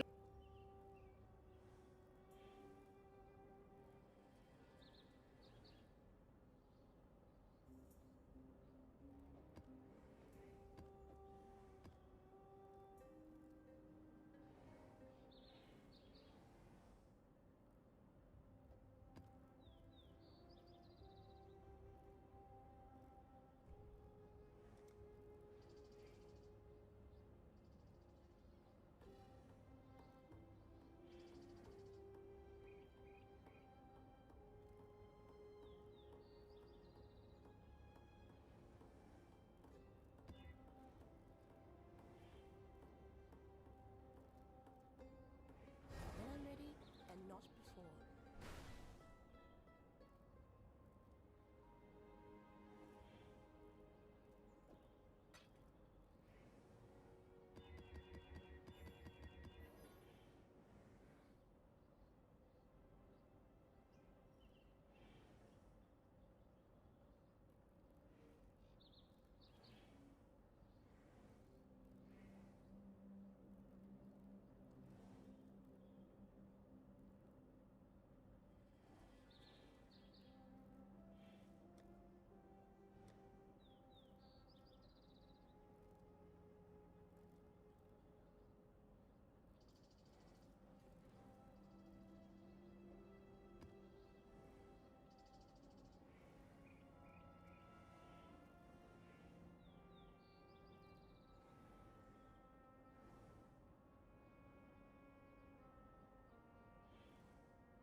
You understand? No way. Wait, but why did you ask her to take her pants off yeah, or try? she said she wasn't comfortable yet, but she came over at midnight And she for took the her first date. So Oh, she came at midnight for the first date? yeah. See, I've never done that Bro, this shit. fucking guy meets chicks on Tinder and they turn him down. One wanted to take it slow. When he called me next day, he goes, "You met her on Tinder, but she wanted to take it slow." Yeah, they all say that. They're all liars. That's right. Sometimes they mean it. No, they don't. I mean it when I say No, it. you don't. I saw you on Tinder. What? I'm on Tinder. I did, I I'm saw back you. on Tinder. No, you but don't. but I don't fuck. I don't like just have sex. Here's the problem. I'm like really sexual, but I'm really picky. So I don't get naked with them till I'm sure that I want to like date them. But once I'm naked, we're fucking. There's no in You're between there. for me. You There's might no as well. like. You're There's no there. stop at third base. Yeah, it's a home run. Why fucking play blue ball me? You already took your clothes off. Yeah, but lately it's happened twice that I've met great guys, and like when they're into me, I panic, and I like run away because I'm afraid that I'm gonna fuck up their life somehow. That's really true. Like I'm afraid Well, that you probably will if you're that afraid. I mean, what are you really afraid of? That you might cheat on them? That you might no, I've never something- cheated. something awkward? I mean, what are you really afraid of? I think what it really is, honestly, is that I broke my ex-husband's heart so bad that I think I'm just scared of doing that to someone else. But listen, how many times have these idiots broke your fucking heart? So many times. And All right, then, but I then think get on that the horse I again. think Who that's gives the a whole shit? reason. Like you were giving me shit that's about the guys that I pick, and you're right. But I think the reason is like on some level, I think it's because I know if anyone gets hurt, it'll be me, which is stupid. I'm trying to fix it. But that's why I haven't dated since November, and since the last thing was kind of traumatic, and I just haven't really got back out there. I've been I on dated like 3 two dates. girls in my life. I've dated two girls who were promiscuous. And I'm going to tell you how I feel about it because I've never talked about this before on a podcast. Because it bothers me how I feel about this. I was raised Catholic. And I was raised in a very special place. I know girls who have been with two guys because I've known them since they were 10. A girl that's been the same guy. Yeah, me too. Most of the girls that I grew up with are two-guy girls. Yeah. They fucked the guy in high school. He took their virginity. They left him when they threw the football at him. And then they hooked up with another guy, and now they've been married for 28 fucking years. Well, that's how I was. I was a virgin when I got married. Never understood. I didn't really know gay. Stripper. Yeah. Who was just very, very, I love her dearly. We're still friends. Yeah. But she's very bad news. And I would look at her naked. And I remember there were some nights that I would feel bad for her. Because I didn't understand if she knew how beautiful she was, how special her body. I'm sure she didn't. When a girl comes to me and says, "Can I talk to you about something? I had sex with the guy at work." We giggle, we have a laugh, but inside my heart breaks. Because somewhere there's a guy that got the best out of you. Yeah, but I masturbated in front of him and he ate my... That's all great. But somewhere there's a guy with a story. Somewhere... That's why I don't ever... I totally agree with you. That's why I'm always Nothing. afraid to... I've always wanted women to have a little bit more respect for themselves because somewhere there's a fucking slob like me with a story. I could not live with that if I was a woman. I know what you mean. I could not live with that. I know If what I you mean. gave this I mean, I have beautiful, obviously left some this stories. beautiful little fucking pussy between my legs that was that good, that made a man feel that good, I'd be so fucking selective. And the main thing would be because I don't want a motherfucker to have a story about me. Well, I'm that way with like comedy club employees, people. I'm that way on the road. Like I don't want anybody to have a story. That's why I never go out with like, I mean, I hate to say it, but like I never really go out with like fans after shows and stuff because I just know I don't want something like that to be left behind. I mean, obviously, And you will. Listen, it's we're all happened. natural. Yeah, We're it's we're happened. human. Yeah. We make mistakes. I have a dear friend who's solid as a comic, and she told me when she first started, she took a guy home, and she really enjoyed him. They said friends for her, but it became uncomfortable for her. She couldn't do it anymore. She didn't get into comedy to do that. You know, we all make mistakes. We all make mistakes. I just thought that, you know, I have a daughter now. Nobody loves pussy more than me. I love eating it, putting cocaine on it, eating We your know. ass. You know, just it's. But I've always. One day we were having a joke, and Joe Rogan goes, "Anybody you ever date killed themselves?" And I said, "Serious." I go, "They should." If you suck my dick, you Joey, should fucking kill yourself. No. 'Cause Stop. I can't imagine sucking my fat No. dick and seeing that one ball that's fucking. My balls. Your my balls are huge. My balls are like, what's his name? Saucers. They look like like Marty Feldman eyes. I know what they look They like. look horrible. I feel bad for, and I'm not saying this as a joke. Like I feel bad if you got drunk one night and we hooked up. Like today, I think about you and I'm like, Oh, like, stop. what are you no, you thinking? don't. Yes, I do. But you were like an animal. It sounds like you were great. It doesn't matter what I was an animal. You shouldn't or feel what I bad. was. It's the truth, though. These women are married to a nice guy now. They have kids. And one night when they're holding their kid, they're looking through Netflix, and there's a picture of me talking about stupidity. And they got to go back and go, fuck, I sucked this dick in a bathroom once at a bar. But you know what? I bet they hold that memory in a happy place. No, they don't. I wouldn't hold that fucking memory in a happy place. There's no guy I've ever slept with. There's one or two that I regret, but they're ones that I actually dated. But there's never been a guy that I did have that kind of a circumstance with where it was like a fling or like a one night thing that I regretted because it's happened so rarely that in my mind they're kind of like a fun, exciting, like, wow, that's rare for me. So it's a cool memory. Even if I threw up on him or something bad happened, it's still in my head like a fun that story that I have. I had a friend in Seattle, a comic friend. She doesn't do comedy no more. We were open micers together. I never fooled around with her, nothing. I liked her. She drove to gigs. She was really cool with us. Yeah. She always brought weed. And I remember one morning, she went on a Kate rampage. We were talking about something, and she's like, I gotta tell you what happened last night. We were on Alki Beach. Okay. I'll never forget this. We were on Alki, and there was an Alki breakfast spot where I used to see Eddie Vedder. Oh, wow. Eddie Vedder would eat there I from love time to time. This is 95. This is 20, whatever years ago, 30 years ago. And I'll never forget her telling me the story once. And this is when I wasn't ready for this shit, these kind of stories from women. Yeah. And I go, what'd you end up doing the other night? Because we used to go to a bar on Monday nights. There was Seattle Comedy Underground. And then half of us would go to a bar in the artistic area. And there would be go-go dancers and cages and shit. And she was pretty hot. She was cute. She was hot. She was just young. And I always thought she had it together until this one morning that we were talking. And I go to her, what happened to you that night? Like, I hadn't seen her in like 5 days. I go, hey, we were all together. What happened to you? You left us there. And she's like, I gotta tell you what happened. Oh my God. And she went into this whole thing how the bartender reminded her of her boyfriend in high school. And she couldn't forget about her boyfriend. So she waited for the guy, and she asked him for his number, and then she went home, and she waited an hour and called him at 3 in the morning, and went over there, and she brought a dildo and all this shit. And I'm like... She told you all this? She's telling me this, and my head's about to blow up. She was like me 3 years ago.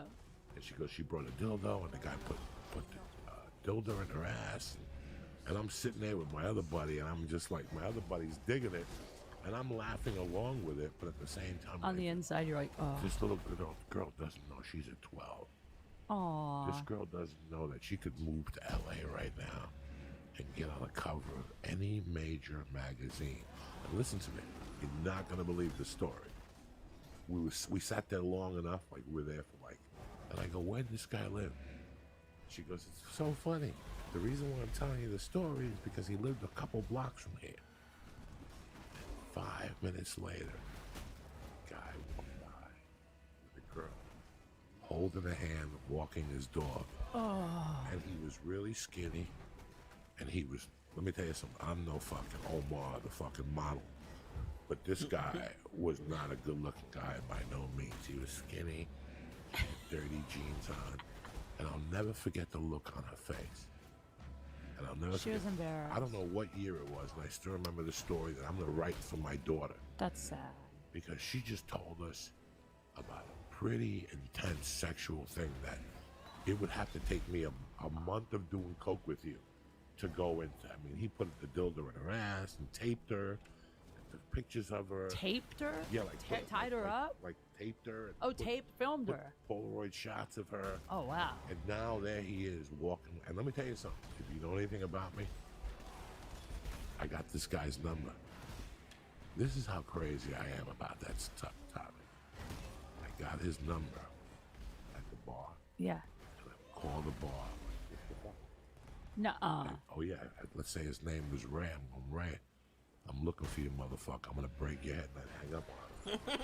And I found out he was a music promoter at other bars. So I got his number for his house. I love that. And I would torment him. The girl never knew. Nobody knew. I just knew. That's how- amazing. You want me to tell you how crazy it was? I moved to LA, and I would still call him in Seattle. So, because I never Just to wanted- fuck with them. just to let him know I was watching him. Who the fuck is this? I got a dog. I would just sit on the phone. That's amazing. How crazy I am. I love guys like that, though. That's how crazy, because he was such a fucking puke. And this girl didn't know what she was getting herself into. I would have fucked her and came in the mouth and ate her pussy and licked her asshole. That's one thing. He treated her like a fucking dog. Like, I know people who treat their dog better. Shame on her for letting him do these things to her. If it's 2 in the afternoon and you ain't high, go fuck yourself. Get out of my...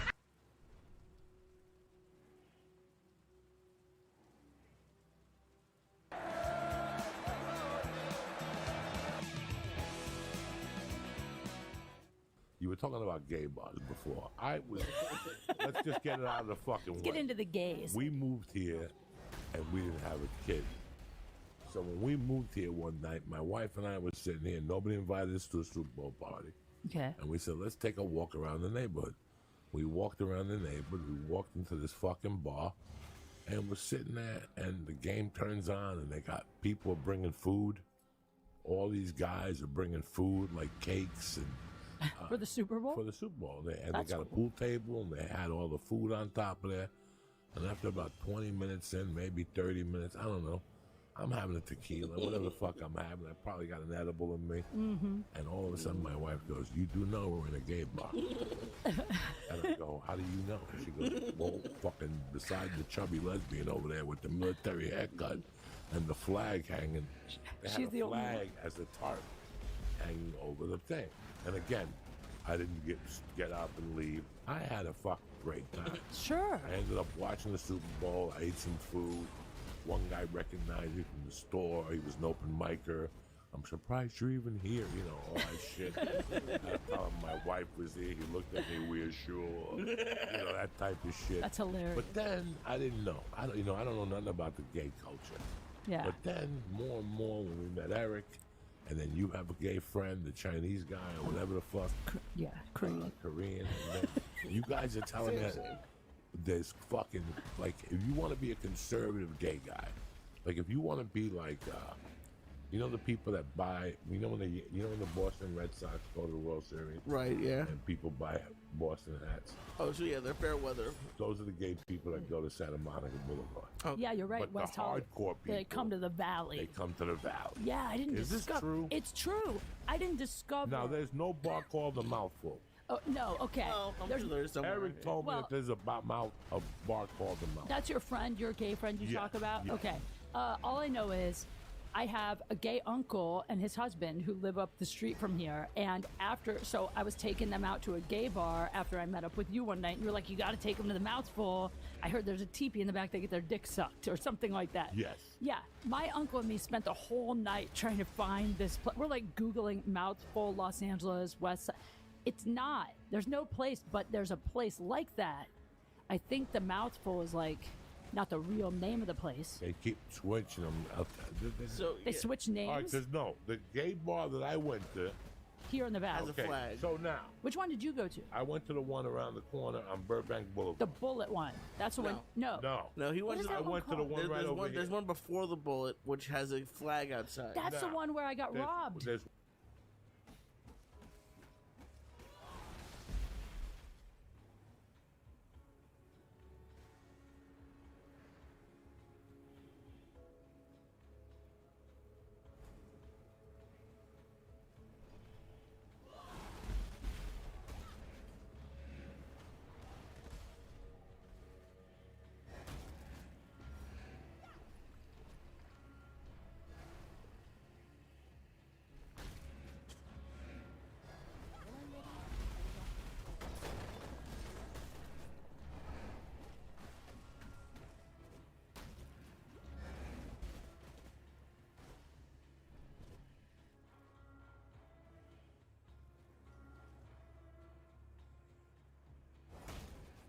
one on Burbank Boulevard yeah. after Vineland and all that shit. Yep. I dropped Eric off. It's bigger. That's the bullet. Oh, wait. That's the bullet. That's the one with 3 rooms. Now, let me tell you what happened. Okay. Right. Let me tell you what happened. That used to be a Mexican restaurant. Across the street, there's the big yellow one, right? But no, that Oh, that fucking one place, itself? the Okay. Bullet, used to be like a Mexican Oh, yeah? Argentinian restaurant. And all of a sudden what they did was they took this gay bar over here and they switched them. Because that's why they started selling tacos in front of there at night. That place is That place crazy. moved over there. Dude. So I dropped Eric off in there one night. I knew that was the Bullet Bar, but I knew that somebody in my circle has mentioned, let me tell you what this gay bar is. I'm going to tell you what the gay bar is. You have to go But if they realize past Laurel Canyon, and after 2 or 3 blocks, you got to make a left. And you go into a neighborhood, and it's like warehouses and recording studios. And back there, you park. Because one night, I went to do Eddie Bravo's podcast. It was there? And his podcast started at 11. Yeah. And when we came out, we were smoking. You couldn't smoke in the studio. This has to be 5-6 years ago. So I'm putting all these pieces together now. And at the corner, it was hopping. It's on the corner. It's on like a dead-end type street. Nobody knows they're there. The purple lights are there. There must have been 20 guys outside with their fucking hats on. And then when I got in the car that night to leave, I said, let me see what the fuck it is. And it's like, it's a weird neighborhood in North Hollywood. It's half residential, but a couple warehouses. I wonder if it's the same location. So this is why I thought that was the mouthful. It's really hidden. Where John Evan has his jiu-jitsu school. Right, yeah, I know. Is Back there, across the street is a strip club that nobody talks about. I hear if you go in there with $100, they'll around the world you. I don't know what the name What of does the that strip mean? club is. What's around the world? They'll lick your balls in your asshole and suck. But it's by a woman who's got shot twice, just got out of prison. It's Visible not, it's herpes not sores. something. When I used to go train jiu-jitsu with John Evan, I would see guys going in there for lunchtime. And I asked John about that one time. I go, Professor, do you ever go over there after class at night? And he goes, that's not the kind of strip club. But you're really right. Want to go to. There's two, because I always went to strip clubs. I go to strip clubs on Now, the road. what do you hear about the strip clubs in Nevada? You I've fuck been to people at the two. bars. Lee said he went to one where there was videos. Yeah, that's the one I thought you were talking about. Yeah, The gay bar. that's the gay bar. With Eric. There's 2 in the valley that I've been to that are both. You got to understand, like for the people listening, like most of us go to gay bars where like straight girls go because guys don't flirt with you, but the gay guys love you and everything's happy and bubbly and rainbows.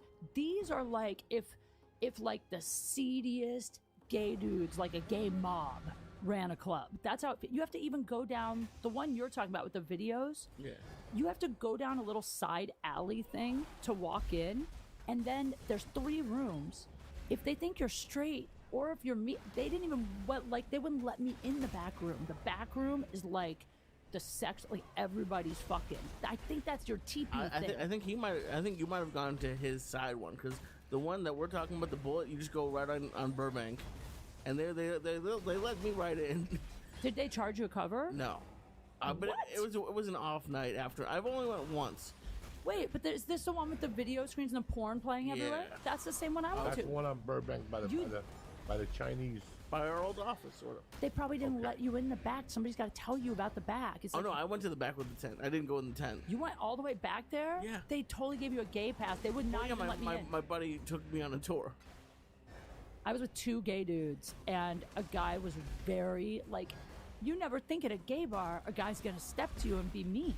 Because, you know, that happens at straight bars. I love it. I had the best experience. Everyone was so nice to me there. He took me around. It was raining, so I don't think anyone was in the tent that night. But I was so. I didn't get to see the tent. It looks like one of those homeless tents under the bridges. It's like it's barely standing up. I can't imagine what it smells like in that tent.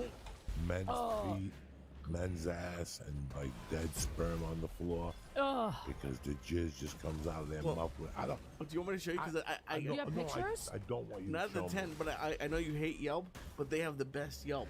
Really? All right, let's read the Yelp review. Because they have. This is what goes on, and guys like me don't know this shit exists.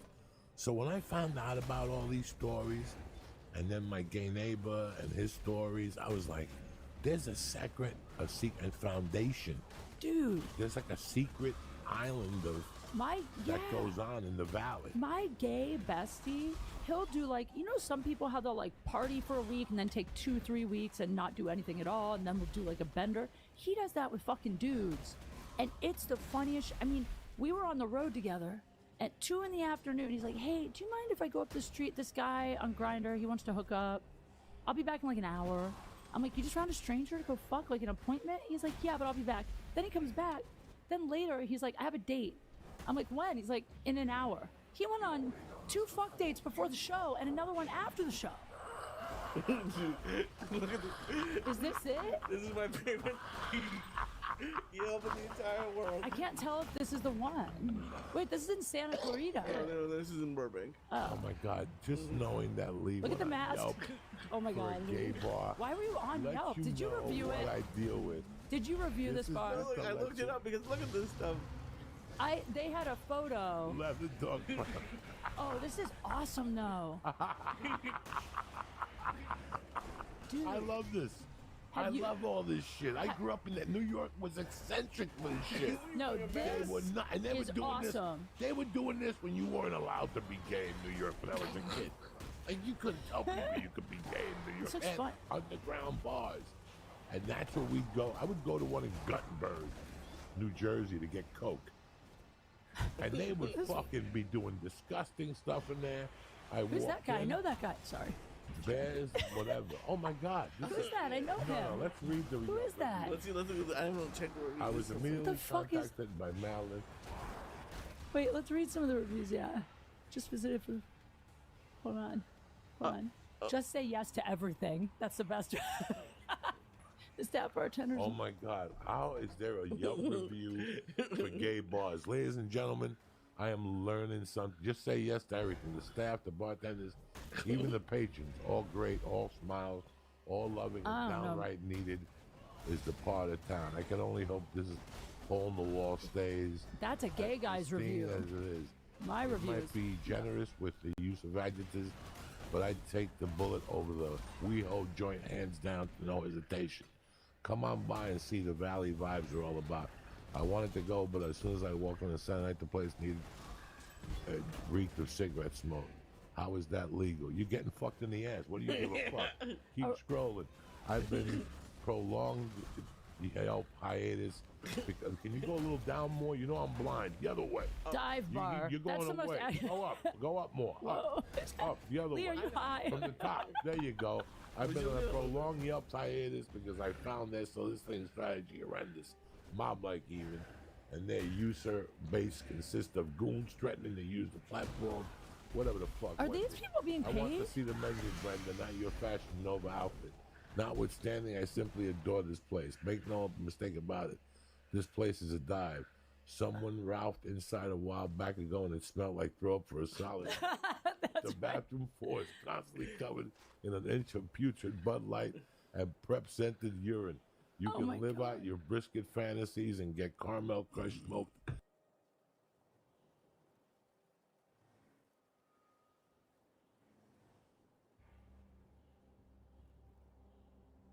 Sorry, lads.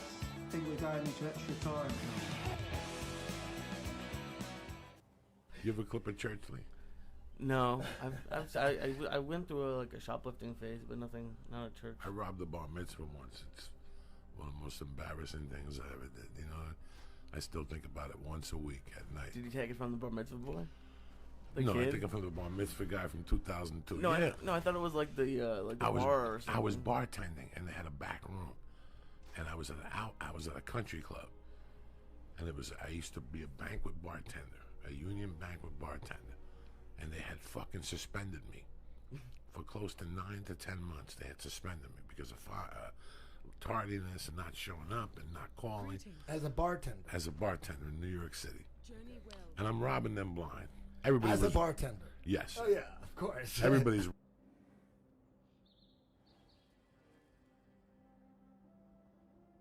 No. One night, my buddy, we went to his can't house. explain it. It's magic, dude. We went to my buddy's house in like 1993. We go to my buddy's house. It's like Easter Sunday. And we're all eating. He's got like 6, 7 brothers. We're all eating. Ba, ba, ba. And all of a sudden, he's starting to get hammered. Yeah. And he's got a sister that's got to be, at that time, I'm 30-something. She's got to be 20-something. Okay. And I never heard anything about her reputation, Mhm. but I know that she's a party girl. She goes out, has a few beers. Okay. We're talking. One thing leads to another. Brother's getting hammered and hammered. I go, fuck, how am I going to get home? She goes, I'll give you a ride. I go, I'm staying with your brother tonight. Mm-hmm. She goes, well, my brother's probably going to stay here, but I'll give you a ride. Oh, okay. She gets in the car. About 2 minutes in the car, she's like, listen, where are we getting the package at? I go, tell me that you do coke. She's like, yeah. And I know you do some. Let's go. And we went. We get like an 8-ball. We go to the brother's apartment. We get up. Listen, guys, you can take this however you want. When I went up there, she was my friend's sister, and I went up there with the intention of snorting coke with her. Maybe she's gonna leave, right? And I could stay by myself and get high and listen to music and jerk off, whatever the fuck. Yeah. Listen, I go in the living room, and this girl goes, "Let me just go to the bathroom. There's vodka in the freezer. There always is." When I turn around, she's got a thong out. That's it. She came out of the bathroom with a thong. I never even spoke about sex or tits or let me see you naked. No. It was on. This was the way it was. Like, people just said, listen, why fuck around? We can play this game all night. You don't have to pitch me your dick, but let's just eliminate that and get right to the snorting. And if something falls out in the way, we'll just get down. I could write this in my fucking No, head. not at all. And You people can't even imagine this I would can't happen. imagine being Jax Teller. I can't imagine being a fucking good-looking, handsome guy, 28. Oh my God, I'd be snorting coke with everybody. You're going 100%. It's pretty crazy. It's pretty crazy. Now, it's so funny hearing you say that. Like, my intention and my experience always was I enjoyed more getting all coked out and having conversation all night. My intention, too, was to just, like, debate philosophy, have wild intellectual conversations. Sex was never, like, in the intention or in the platter. So when you're saying this, I get it. When you just want to get high and talk or listen to music or lose that bitch or whatever, it's just so funny because we write this script in our head or we think we have this better idea and it just never turns out the way planned. It's always much crazier in actuality. Much fucking crazier. First off, I never got coke to talk to nobody. I did. People would fucking talk my ear off. I'm sure I gave a lot of fucking ear beatings. Once they got into history or anything that you could argue about, Okay. I had a friend that would rip out encyclopedias. At 4 in the morning, he started taking encyclopedias out and talking about facts. See, now my motherfucking ego, I was the encyclopedia. Oh, I was like, no. oh, let me tell you this. And I was so sure I knew everything. And it was just, I look back and those are the most embarrassing moments to me. That I thought I was so intellectually superior. And that giz made me like Einstein level. Like, I swear. I look back and I'm like, damn, I was a dumb bitch. And then there was women I did bring home that wouldn't crack a nut. Like, they wouldn't even show you their armpit. Like, listen, nothing's going to happen here. At least tease, come on. Oh, no. There was a girl I brought home one time that nothing happened. By 6 in the morning, I never wanted to punch a woman in the face more. Like, I never wanted to hit a woman, but this woman was going down because she started arguing. Yeah. Oh, Like, you don't now want to do she that. got argumentative, You don't want to and do she was that. drinking. I kick those And people other out. people over there, and I'm like, you know what? This fucking girl gotta go. And we had to fucking call a cab for her. Oh, God. It's weird. You both are people. Like, I know, like Joey, like you don't do coke anymore. But I never. I'm not a big drinker, and I never did coke. And it seems like it's almost like You want to? Not that you missed out, but yeah. It's never too late to start. It's like it's a fine line because it's like, yeah, we had a fucking good time on it, but it's like you can't, like, it seems like a good time. See, now if somebody came to me and said they wanted to do coke, I go, listen, let's point you into the right navigate. Let's point you into the right bar. Yeah. 'Cause there's Let's gotta set be you a up hang. for Let's success. set you up, and you're only gonna do it for 1 year, and then we'll I thought you were gonna say one night. because that's when it goes downhill. Yeah. See, coke. 3 years is when it goes downhill. 3 years is when all that fun, then all of a sudden, you're not getting hard on it. And all of a sudden, you're hearing things. And all of a sudden, I went to the bathroom, and there was more coke there. But when I came back, get up, I'm going to fucking search you. Yeah, the mind plays It tricks with becomes you. something else. Can you quit after a year? Do you think? Pretty Yeah, easily? yeah. You know, and it depends on, I think, like, Coke never took me. You know what I mean? Like, I could stop. If it was in front of me, I could not stop. But if I didn't buy it, it wasn't a problem. I wasn't obsessing about it, thinking about it. There's some people, though, who literally get addicted almost the first time they do it. And I think it's kind of just, they're born that way. But, so it just depends. It's person per person. If it's 2 in the afternoon and you ain't high, go fuck yourself. Get out of my... Introducing Trio, our daily free game. So why Trio? Well, 1, there's no need to deposit. 2, you get 2 chances to play every day for free. And 3, match 3 icons and you could win up to £1,000. Trio, play for free today at Tombola Arcade.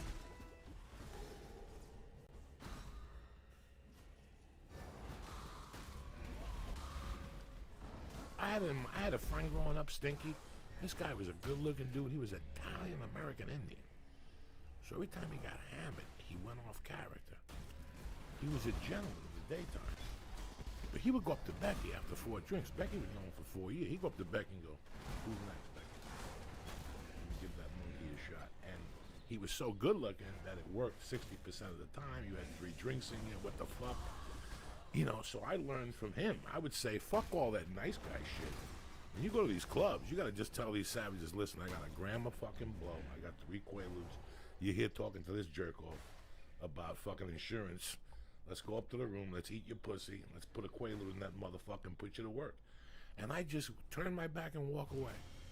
And 6 out of 10, they walk back to the room with me. And 4 times, they just sit there like, what the fuck did you just say to me?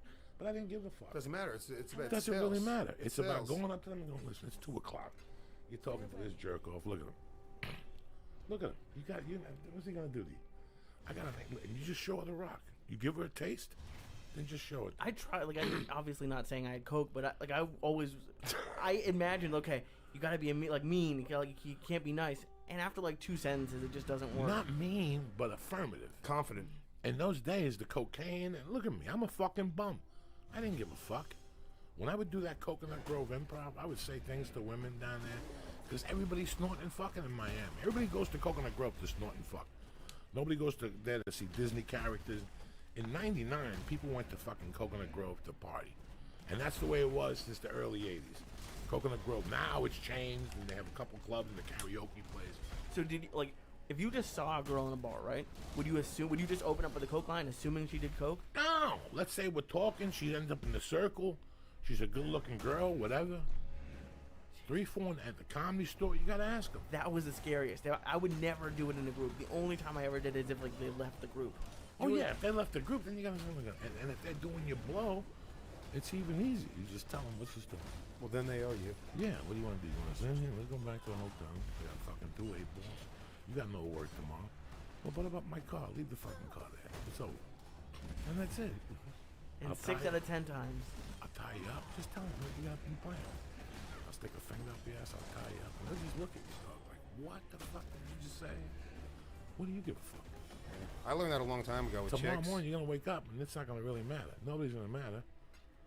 Everybody's fucked up. Everybody goes out for a certain reason. Nobody goes out to go home alone. Yeah. So, you know. Then why are guys so scared when they're young? Or maybe I'm Everybody's the odd scared. one out. Everybody's fucking scared when they're young because we buy into TV shows. We buy into grease that you got to sing. You know what I'm saying? You got to sing to a bitch and shit. It's the same thing. Listen, dog. I was friends with this girl that was the most aggressive woman I had ever seen in my life. I never saw nothing like that. I never slept with her or nothing, but I hung out with her, and she was very aggressive towards guys. I mean, to the point where she would make guys melt. You know what I'm saying? Like, she would just knock them off their game.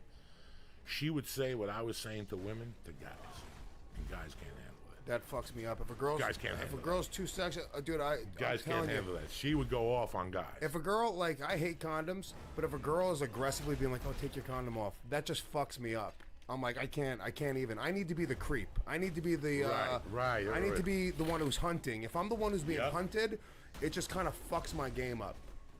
But it's all. He's right, dude. It's all numbers. Like, if you literally just go up to a girl in a bar, 100 girls, and go, "Hey, let me just fuck you in the bathroom right now." There's a ratio. It's predetermined by the universe. If you ask every woman in the world, there's a number. 1 out of however many women are going to say yes. And if you understand that, then that's where all your confidence comes from. It's in sales. They say every no gets you closer to a yes. That's the theory right there. You go, all right, say no, bitch. The next one might say yes. I once pulled a girl out of her house with her boy. Set the stage. And took her to the hotel down to the corner. I went to school with her. Her name was Lori Jack. All right, they called her Lori Jack because she was from Wayne, New Jersey, and transferred to Where most of my family's from. Okay, and she transferred to North Bergen her sophomore year and started fucking. But she had a dry pussy, so they called her Fairview the dry hump. I mean, these guys are torture. Fairview is a city above North Bergen, so she didn't come, or her pussy didn't get wet, so they called her Fairview the dry hump. That's such a weird thing to make make fun of someone about. These motherfuckers are crazy, okay? I didn't like her. I never really dug her. She always creeped me out a little bit, but at the end of the day, the bitch's face was fucked up. Like, no, she's still pretty on Facebook. She's on Facebook. In fact, I shocked her about 3 months ago, right? So she, but the body was on fire at that age. And I hadn't seen her from high school. And one night I go to Corky's and I'm fucked up. I got a fucking half an ounce of coke in my pocket. I've been up for 2 days. And who walks in but this chick with a fucking miniskirt? And then she starts talking to me. Like from high school, I knew her boyfriend in high school, starts talking to her. I give her a few bumps, and the bitch disappears. And I go, this dirty bitch. She was looking like she hypnotized me with that little miniskirt on. So she told me where she lived. She lived with this guy named Lou Donato. When I was a kid, Lou Donato thought he was a big shot. He opened up a massage parlor. He wanted to hire me, Danny Bianculo, Jimmy Valente, like a bunch of us to be bodyguards at the thing. And he wouldn't pay us cash. He wanted us for the chicks to blow us. And I had never gotten a blowjob at that time. So I went in there. I was like one of the door guys there. One night, one of the girls was like, so when do you want your blowjob? I want you to come in my hair. Listen to me. I ran home and almost cried. Come in your hair? What are you talking? I'm not going to waste my cum in your hair. Who comes in the hair? I had never heard that before. I ran the fuck out of there. But anyway, Lou Donato was a pervert. He said he had a connection with the Yankees. I was there snorting coke one night, 2 nights. I liked Lou. He was kind of crazy. He was one of those Italians who just talked. So she tells me she's at Louis Donato. Says 3 o'clock comes, guys. I'm fucking horned up. I got maybe $40 in my pocket, but I got a half ounce of the best coke in the fucking world, and a couple of joints, and a pocket full of pills. I got nowhere to go. I say, fuck it. I'm gonna knock on Louis Donato's door. Do you know I knocked on Louis Donato's door? This motherfucker answered it with a robe, like a playboy. And he goes, what can I do for you? He goes, dog, can I talk to Lori for a second? Something went down at the fucking bar tonight. I gotta ask her some questions. And she came down with a robe on. I'm like, you gotta come with me. I wanna fuck you. I just broke it down in a minute. She's like, I can't, Lou. I don't give a fuck about Lou. Let's go. And Lou went downstairs and let us talk. So I go, get your purse. Let's go. And we just fucking tore ass out of there. And we went to the Tip Top Hotel on Tonley Avenue. And we walk in. We had a fucking few cocktails and shit. So I'm like, so what's the story? You gonna take those panties off? And I'll never forget. She goes, you gotta guess what color they are. And I go, red. And she goes, they're orange. Close enough. And that was all I remember. Like, we just started snorting blow and fucking and sucking. That's all I remember. Now, this is Friday night from 4 to maybe 7 in the morning. And the next thing I know, I wake up and Doug Flutie is throwing that fucking bomb.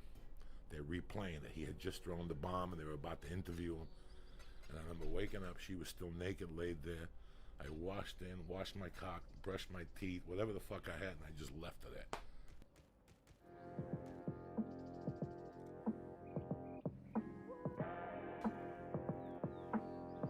This is a hand that occurred in the cash game at Poker After Dark, and it's between Michael Mizraki and Maria Ho. So it started with the grinder raising from early position, and the small blind flatted, and so did Maria and the big blind. And let's see what happens. So the flop comes ace, king, deuce with the flush draw. And as we can see, both the small blind. So Friday night, we're here, we're fucking around. I get the stitches out.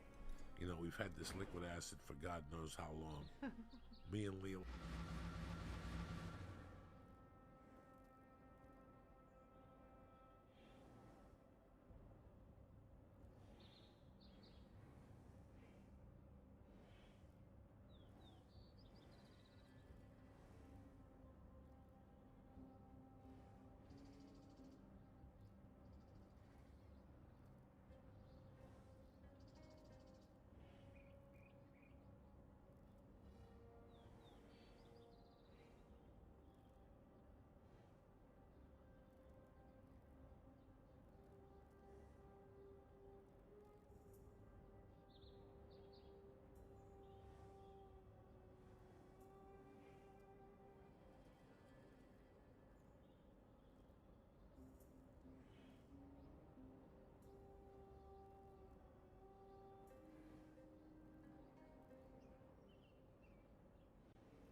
let's just do little droplets. Now, I've been practicing with the CBD oil because the thing's expensive, so you can't just fucking take it like a savage. So it says 7 drops, and you start counting the drops, you know. So if he tells me to take 7, I'm 300 pounds, I take 10. For the CBD, not for the liquid liquid CBD acid. oil. No. So then we bumped into the guy at the Chinese restaurant. Yeah.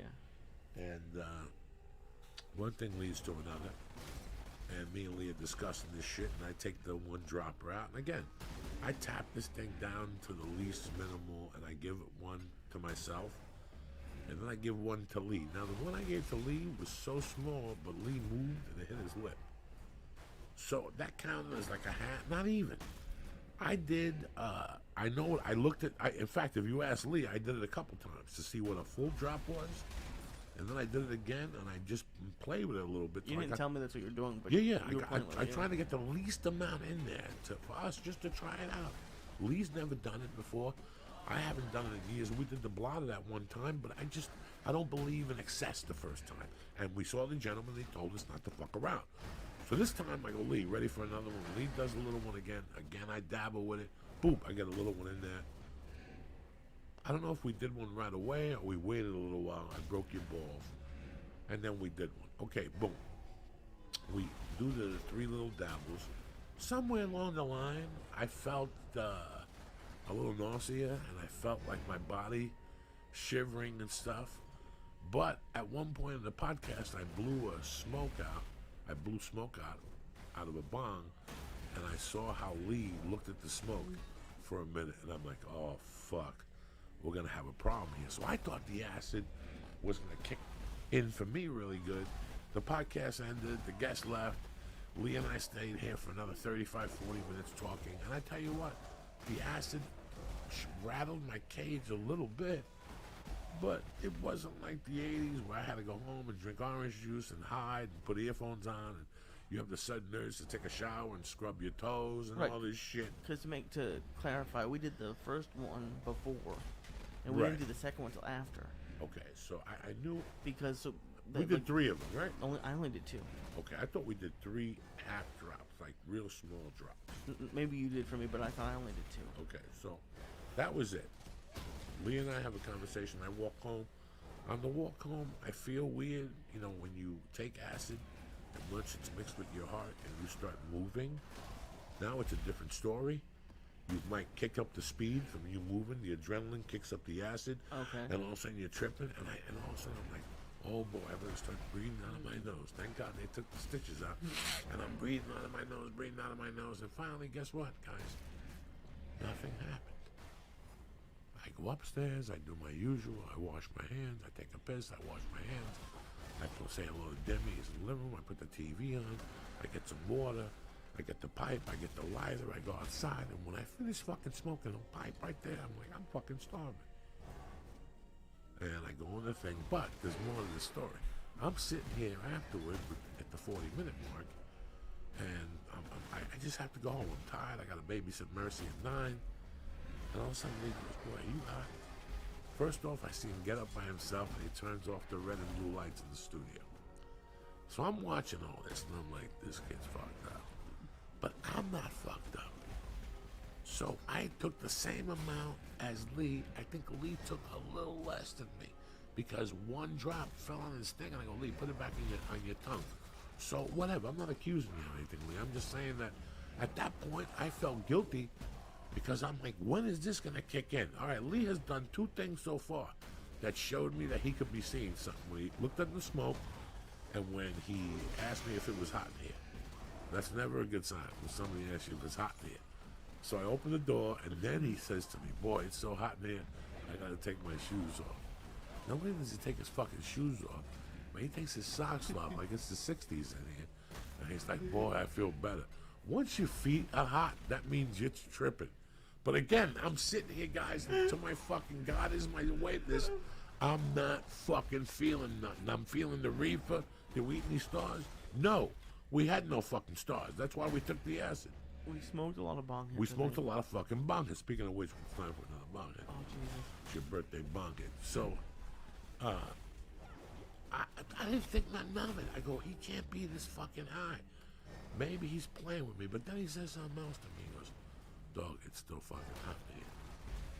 And I go, well then, I don't know what to tell you. And he's moving the table. And I go, why are you moving the table? He goes, I'm thinking of laying down over here. Did you lay down on the couch for a minute? Yeah. He laid down on the couch. I'm like, oh no. But again, I'm not tripping, so I'm tired. I go home, again, I told you motherfuckers, I go home, I put the TV on, I drink some water. I call him back to check up on him.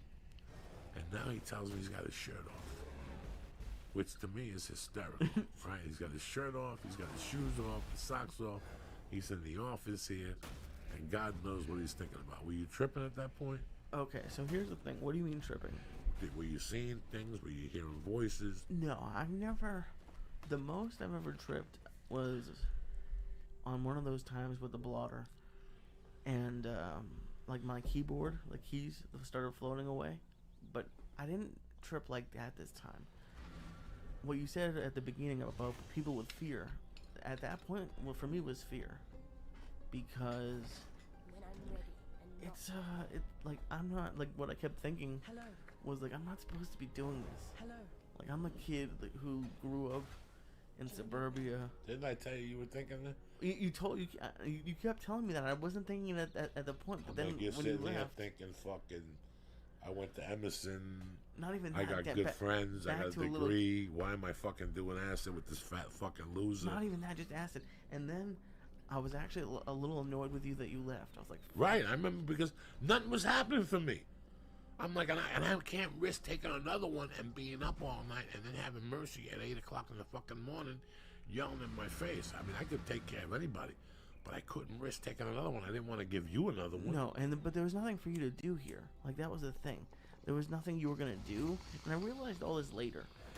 And I don't know, with you, does acid get you energetic? Is it like an upper? Oh, it fucking picks everything up. Okay, because yeah, I always walk around like a crazy person. I'm picking things up, I'm putting it down. It's really, I start organizing. I've organized. When he talked to me, when he spoke to me and he told me that he had his shirt off, I got a little scared for him. I stayed up a little while longer. Now, I called back. And by this time, he's telling me this fucking story about that he got an Uber and a Mexican gangbanger showed up with a fucking crucifix on the dashboard, listening to Spanish music. It was supposed to be a 2007. What did he show up with? 97. A 1997.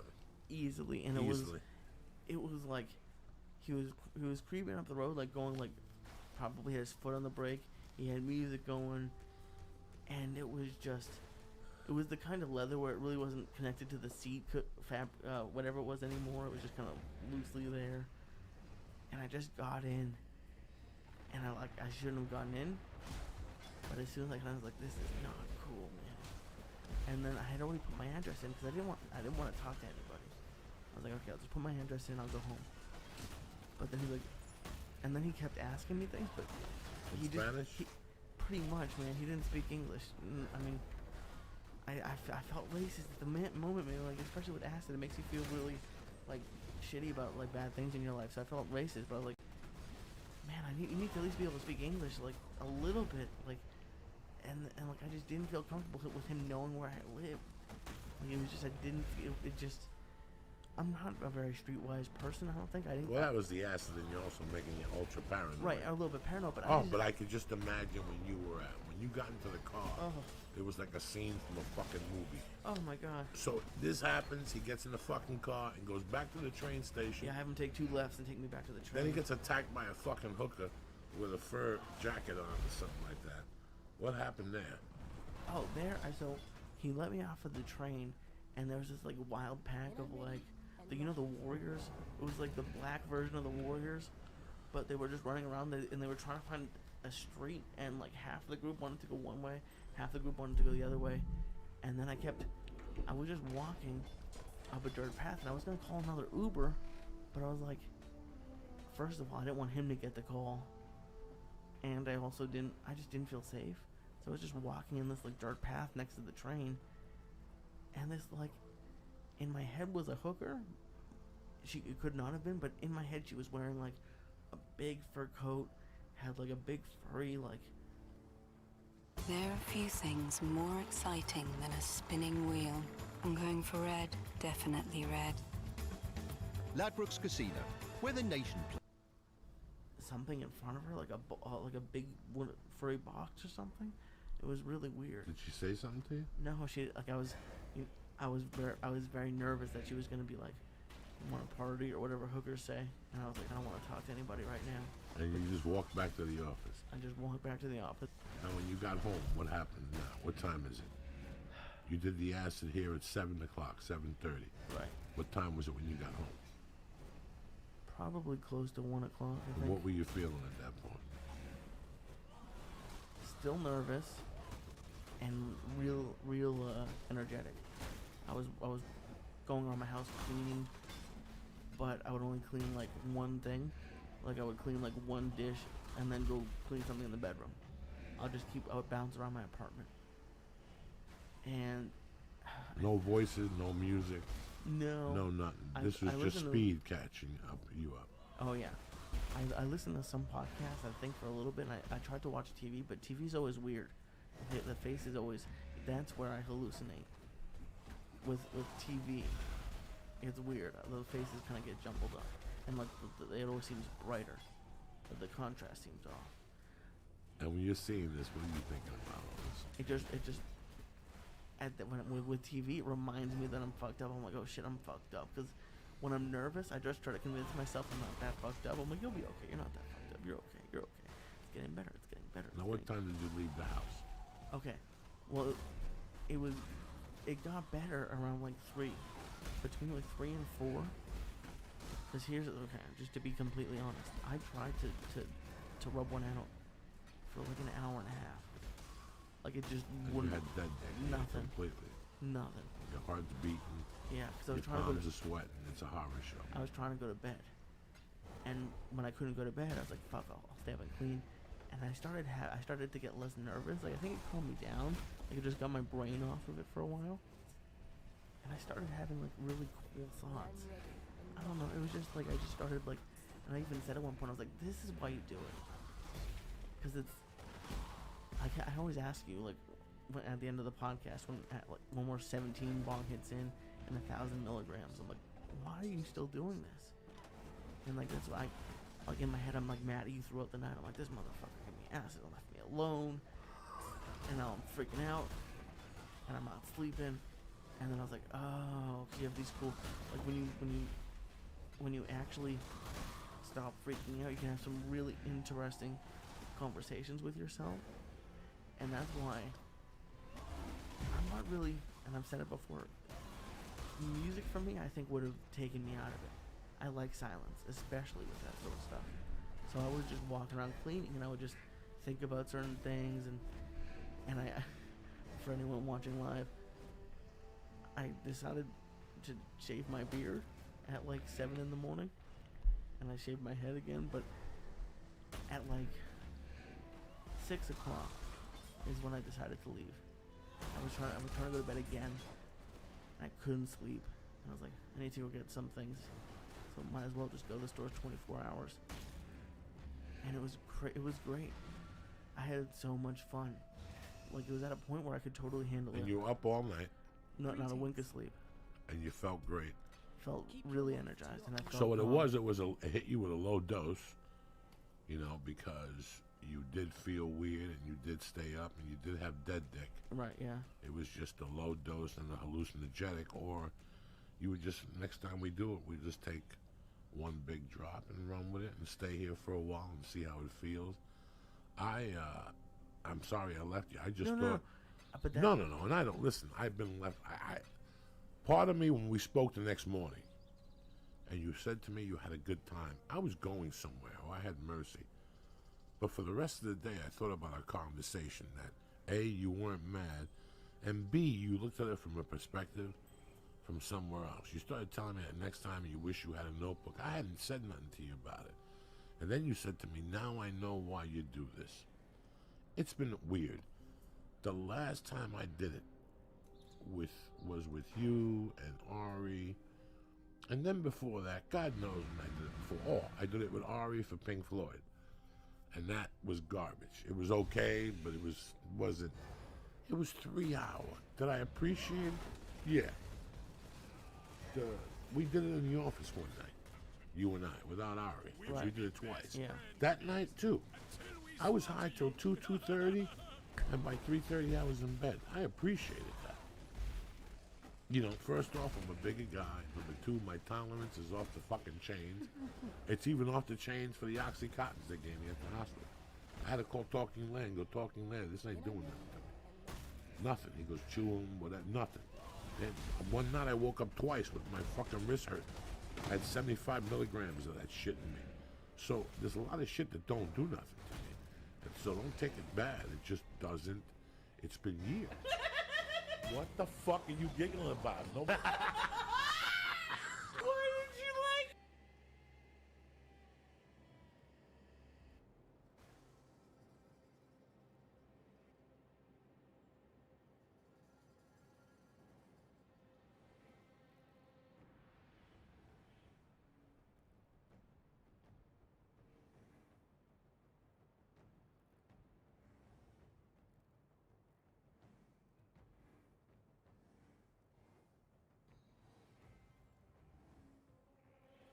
The only thing people want to talk about today is this Clark, this interstellar comet. I don't see Clark. Maybe he's still sleeping. Dad. Would you look at that? Wait, where's the explosion?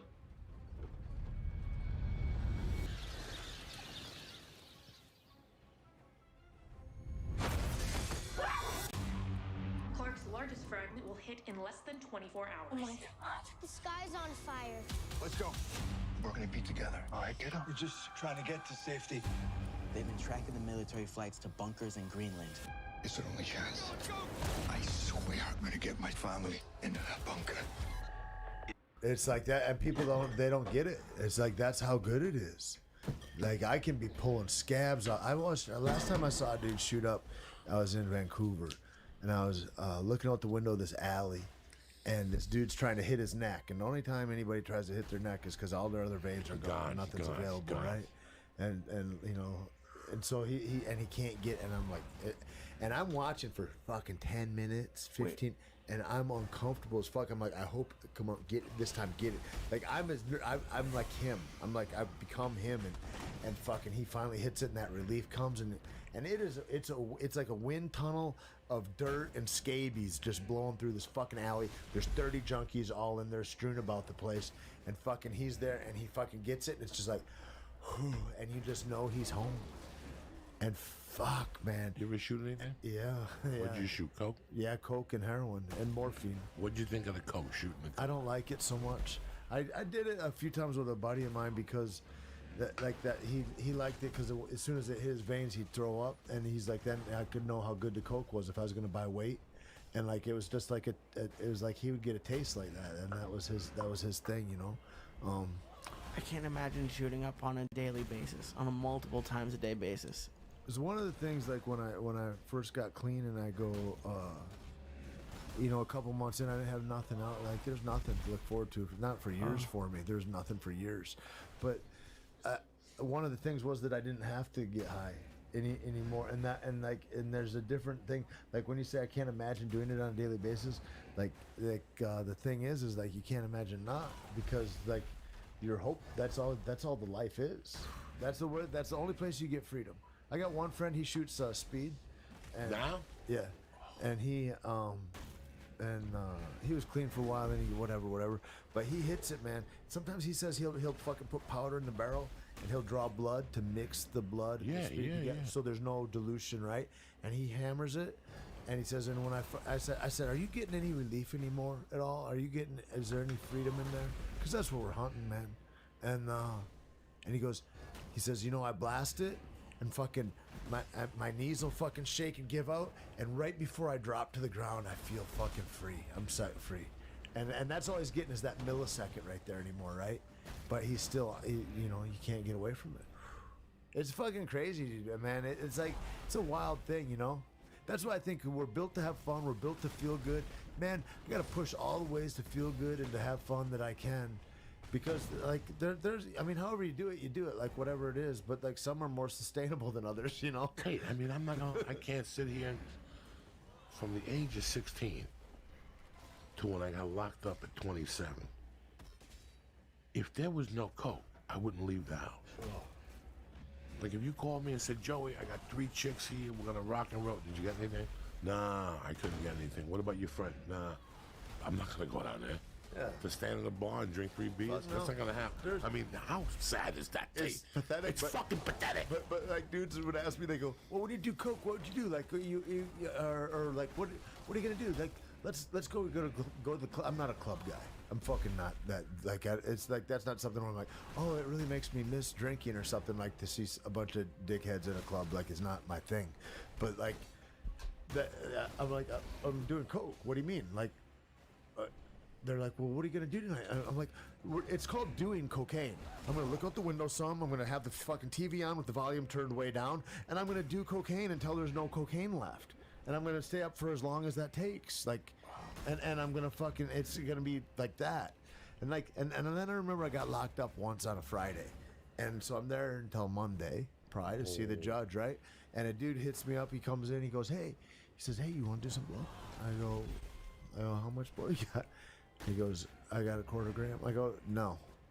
And I didn't have a problem saying no because I could not imagine the feeling of what that craving is like when I get that in me, that I'm going to fucking sit there for 72 hours wanting more. Fuck you. I'll shoot through your neck, you cocksucker. When I got sentenced, that morning I got sentenced, you know, I say my goodbyes. I got a suit on. I walk into the fucking cell. There's a camera. I'm by myself.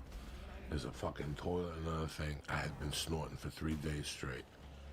Because they called on Friday and said, community corrections didn't take him. You gotta go convince this fucking judge or he's going to jail. They told me this Friday at 5. So that changed all the whole, I thought I was going to court and I was gonna walk out of there. That's how fucking delusional I was. That's what planet I fucking was at. Yeah. Kidnapping, a machine gun, yeah, sure. You're gonna beat it.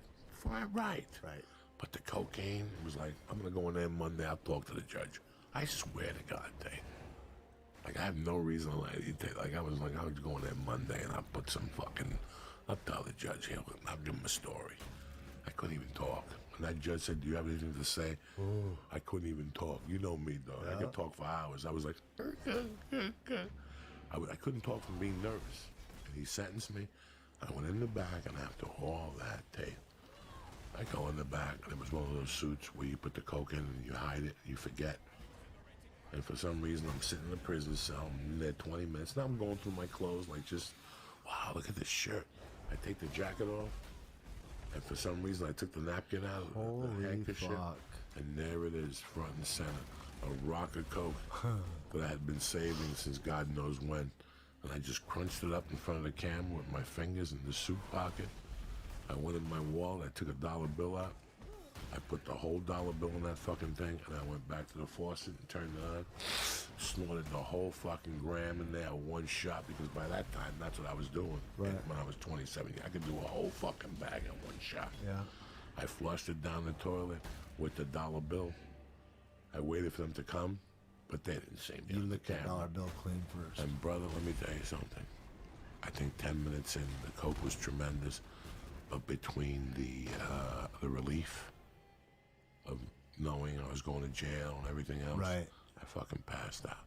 Crazy. Like passed out, like woke up like at 7 o'clock. When I did that coke, it was 1 in the afternoon, and it was a gram, which for an hour you're sitting there fucking jawing. Right. It didn't even hit me that way, like, because the relief of knowing that I was it was for a year. I was living in this. Yeah, you're living when the other hammer's gonna drop. Everybody I'm talking to is like, good luck, we'll see what happens. Yeah, we'll leave it in God's hands. As much as you think you're gonna beat something, you know. I was convinced because of my cocaine addiction that I was gonna talk him into a work release job, and I was gonna snort coke and work release. Machine gun and kidnapping. Machine gun and kidnap. This is how retarded drugs do to you. You know, cocaine is so good at fucking people up that your whole life can be spiraling down the shitter with turds right behind it, and you think you're killing it. I thought I was gonna talk. Crazy. No. I thought I was gonna go in there and smooth the judge over. Yeah. Like, this is the beauty of this. I started comedy. I went to prison in 87, which made me 24 years old. At 24 years old, I thought I was going to actually go in there and smooth the judge over. Like, the judge, let me talk to you. But no, I got sentenced August 15th of 88. So that means I was 25 years old when I went to prison. And I'm like, yeah, I'm gonna go talk to him. That's how retarded I was at 25. Let me go talk to this guy. Do you remember what your lawyer was saying? My lawyer was telling me to keep my fucking mouth shut. You know, my lawyer was phenomenal. I mean, he did an amazing fucking job. I recently called him and found him, and I said, listen, I didn't want your work to be in vain. I go, I finally got my life together. I'm a comedian. I'm married. I have a child. I'm 50. And he was like, you can't be telling me this shit. He goes, my son. No, so that was the conversation we had the first day. And the second day, he called me. And he goes, I went home and told my son knows everything about you. Yeah. You were in the longest yard and all this shit. He goes, Jesus Christ. He goes, he's studying to be in film. So I said, when he becomes a big director, tell him to call his Uncle Joey. You know what I'm saying?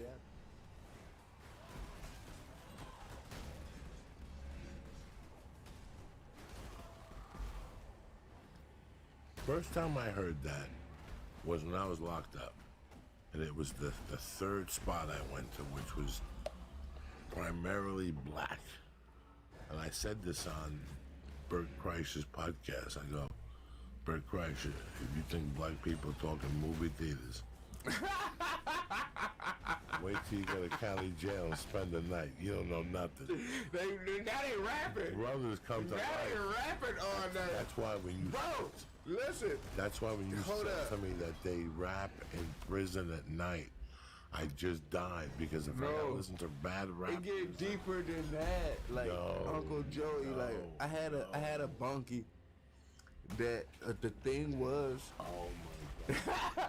Do you know you could take a garbage bag and like wrap it over your toilet, and then you flush all the water out your toilet, and you just put your ear to the bowl and then just yell down the bowl. There's other motherfuckers that did that, and then now you talking with them like that was like internet chat lines in county jail. So you had it. It's if you had a bunkie, like he will come. They call it flushing the toilet. Like they will flush. Like boom, he'd take a plastic bag, knock all the water out. You in your bunk. I'm in the top bunk trying to go to sleep. And you're having a conversation. This motherfucker to flush the water out the bowl. Now he got his head at the bowl trying to talk to. What's up? What's up, dog? Yo, what's up? And next thing you know, somebody flushed their bowl. They yelling back. Who's this? A little rock. Yelling through a toilet. Like the same toilet you got to shit on and piss on. You got your face on that bitch like it's motherfucking. All fucking night. Fake like you on Skype. Like they Skyping every night. And you might come across some shit. Every night and then I wake up. This nigga might be doing some weird shit. Won't they see them tomorrow? Won't they get to hang out in the morning? How? You in jail? Where? I don't know. Doesn't matter. The yard? Lee, they will talk. Like, I would be here, and the funeral parlor is across the street. I'm just saying, like. And they would yell from the cells. Oh, yeah, no, that was all. The brothers would yell, yo, Torre, yo, what up? What up? Where you at? Yo, Torre, where you from? I'm down from Aiton, Washington. You got a cousin named Tina? Ask him in the morning. Oh, shit, I love Tina. I think one thing I learned about jail, and was probably like the best thing, it exposes whoever you are. Like if you tough like that, like you tough like that. If you a bitch ass nigga, like you a bitch. If you a fag, like you a fag. Like if you, like whatever you are, in like you can fake in the real world. But once you go behind them walls, like, as a man, like we gonna find, like niggas gonna, like we gonna really, what are you? Like you know what I'm saying? Like you really find yourself. I don't know, like I can't. I don't want to say that, like it's like some type of retreat. It really is if you true. go there and you make it out, like and you can figure it out, like it really is true. Like, but you find yourself in that motherfucker. You really figured out who you are. You're like, no, I'm not like these motherfuckers. Like I watch a nigga get raped through the cell. Oh God. Like, the nigga that had the job for me, like a registry job, like if you know, cause you know motherfuckers come from upstate and they gotta come to the county to go to the jail. And he had to get a nigga a cheese sandwich. The nigga grabbed him through the cell. Like, the nigga, he gave him a sandwich. The nigga knocked him out. I don't know how, but he knocked him out some type of way and was fucking this nigga through the cell. Like, he in his cell, this nigga on the outside. Lee, what would you take, dick or a cheese sandwich? That's the type of shit and this is county jail. This ain't prison. This ain't going upstate. This is fucking county. Like, okay. I saw a nigga get fucked, nigga. Don't talk. Okay, if I ever had to go there, could I just talk to No, the worst thing I had, let me tell you, the worst thing I dealt with in jail. I'll tell you like this, because I work registry, and I'm going to put this shit out there because it needed to be put out there. Oh, Some sure. real shit. It needed to be put out there. This is a story that needed to be told. Worse than the real last shit. one? What? This is the story that needs to be told. This is the real one. This is the story that needs to be told in Danny Brown life, like some real shit. Like, get your recorders ready, like real shit. So look, I'm working, like I said, I'm in the county. I'm working registry. It's to the point I got the motherfucking police officers on my line. Like, all the fucking CEOs, they love me. I don't even eat the jail food no more, Joey. They bring me Burger King. I'm motherfucking taking Subway sandwiches up to my bunk. Like, I'm living that type of life in county jail. You feel what I'm saying? Like, the fucking police, I'm like teacher's pet.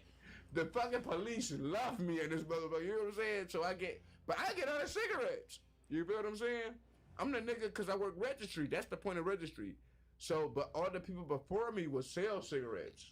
I smoke so much cigarettes, and I'm getting people sending me money. Like my homies from, like I said, the homies I was hustling for, they sending me money. So I don't need to sell cigarettes to make money in jail for commissary, because I always got full commissary books.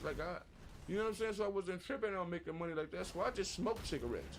So the whole jail hated me. I really flipped the whole jail. When the homie gave me his job and left, he was selling cigarettes. He left out and showed me, like, he had like 5,000. Like, nigga, I just made 5 racks in like 8 months. Like, he was locked up for a year too. Like, I made 5 racks in 8 months. Like, you better make money while you locked up and leave home with some money. Which I wish I probably should have did, because I went home broke. Like I told you, like my second day being home, I'm like, what the fuck am I gonna do? But anyway, so I was just smoking all the cigarettes. Like, I was the type of motherfucker that was going to the next floors, getting my hair braided by motherfuckers, like all type of weird shit. You know what I'm saying?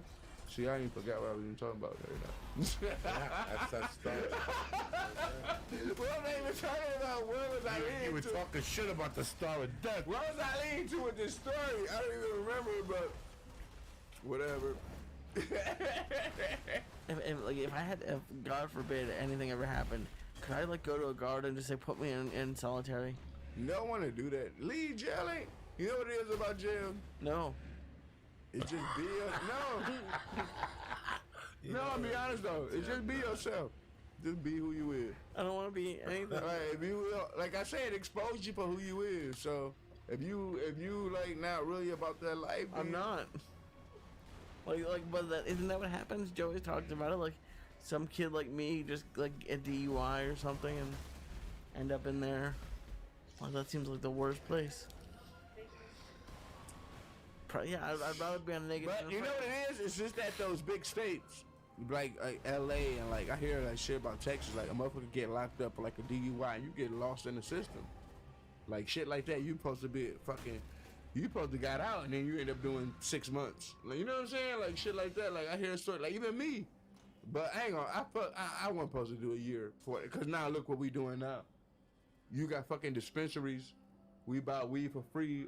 I got locked up for selling weed. I did 8 months in my life for selling weed. And now you can go buy weed for free every fucking day. Y'all gonna give me my 8 months back? Every fucking state trying to fucking legalize weed. That's what I did time for. Uncle Joe, you out? You all right? No, I got allergies. You did time for everything else you did. You did time It just for caught up with me. It just caught up with me. That's what I said. I never felt. Barefoot wine seltzers. 70 calories. Vibrant and refreshing. I still remember in high school when he showed up in my house that night with a shirt on. He called me up. I'm coming over with some coke. Sit tight. Like I had gone back to school and he was a senior graduating. I wasn't going to graduate. I was supposed to go to summer school. And I was already thinking, I'm not going to go to summer school. I'm just going to play the hand down. And he was coming over one night. It's like plain as day. It was like 8 o'clock. I didn't know what I was going to do that night. I was kind of in a mental. I one of those people, who say that it's complicated. It's. I was in a complicated relationship at the time. I was hiding from the broad. So It's complicated. I didn't want to get a G-bow and be out, and she'd come in and give me a fucking ear beating. So I said, should I stay here? And all of a sudden he calls and he goes, sit tight, I'll be there in 10 minutes. Sounds a little more than complicated where you have to hide out from her. This is January. Complicated. This is January 2. This kid walked in. I was living downstairs with the Runnies, and he walks in, and he brought like an 8-pack of beer, and he fucking, he takes out the Coke, he puts some fucking Coke down. You should make some more fucking noise, Becky. Everybody shows up with a little bottle of water. You gotta show up with Rin Tin Tin. You gotta show up with an oxygen tank that goes to Cuba once a fucking month. Look at you. You gotta open it up. It's got a fucking, it's got an alarm system on it. It's got an alarm. There's a code. So he showed up at the house, Becky. We do a couple lines of coke, we drink a couple beers, and he was dying to tell me something. I go, what's up, dog? And he goes, I gotta tell you something. Promise, can't tell nobody. I go, what's that? And also he goes, hold on. And he rips his shirt off, Becky, and he gets on the floor right in front of me. He just starts doing push-ups. Oh, Jesus. He does about 40 push-ups. He gets on his back. He does a bunch of crunches and shit. And he gets up and he looks at me, he goes, and he gives me a crab. And he goes, I'm doing steroids. How do I look? And I go, you look tremendous. And also he broke down how he started doing them, who he does them with, this whole thing. And it was very interesting. And for months, dog, it was one of the best times of my life hanging out with him because he was getting bigger every week. Okay. And by Sunday, he was yoked because he would work 5 days a week. So your big recoup day is Saturday. By Sunday, you're yoked. On Sunday, you're yoked. You juice up and work out Monday with like some squats on Wednesday and shit. And fucking Saturday's your day of soreness. But Sunday, you get up, you put a little fucking suntan lotion on, it's over. Bitches are melting at the fucking beach on Sunday, right? So, was this at a time when you didn't know that steroids were bad for you, or did you guys know and they just didn't care? I had no idea about the juice at this time at all. All the education I had was from him, another dear friend of mine. But he was the one that was cracking me up that night. And I got a job right after that bartending in high school. I got a job on Wednesdays. I went there at 7 in the morning to bartend. And on Monday nights, I went there at 6 o'clock at night and bartended until 3. In high school? In high school. And he would come in. I would tell him, well, drink. I'll buy you one, you buy one. You know what I'm saying? So you buy 3, I give you 4. Come on down. Don't worry about the tip. I'm going to steal anyway, so don't worry about nothing here. I'm stealing with both hands here. And after a few drinks and a bump of coke, I could tell this kid Ray go, anyway, like, come here for a second. Go do some push-ups, show these motherfuckers what it's all about. Do you understand me? We could be at a fucking bar mitzvah, and he would take his shirt off and a pair of underwear and grab it up and fucking, this went on for like a year and a half. This was hilarious. Was he working with you, or you just brought... Crash Bandicoot, you banished me to the past. But all it did was give me more time to plan your doom.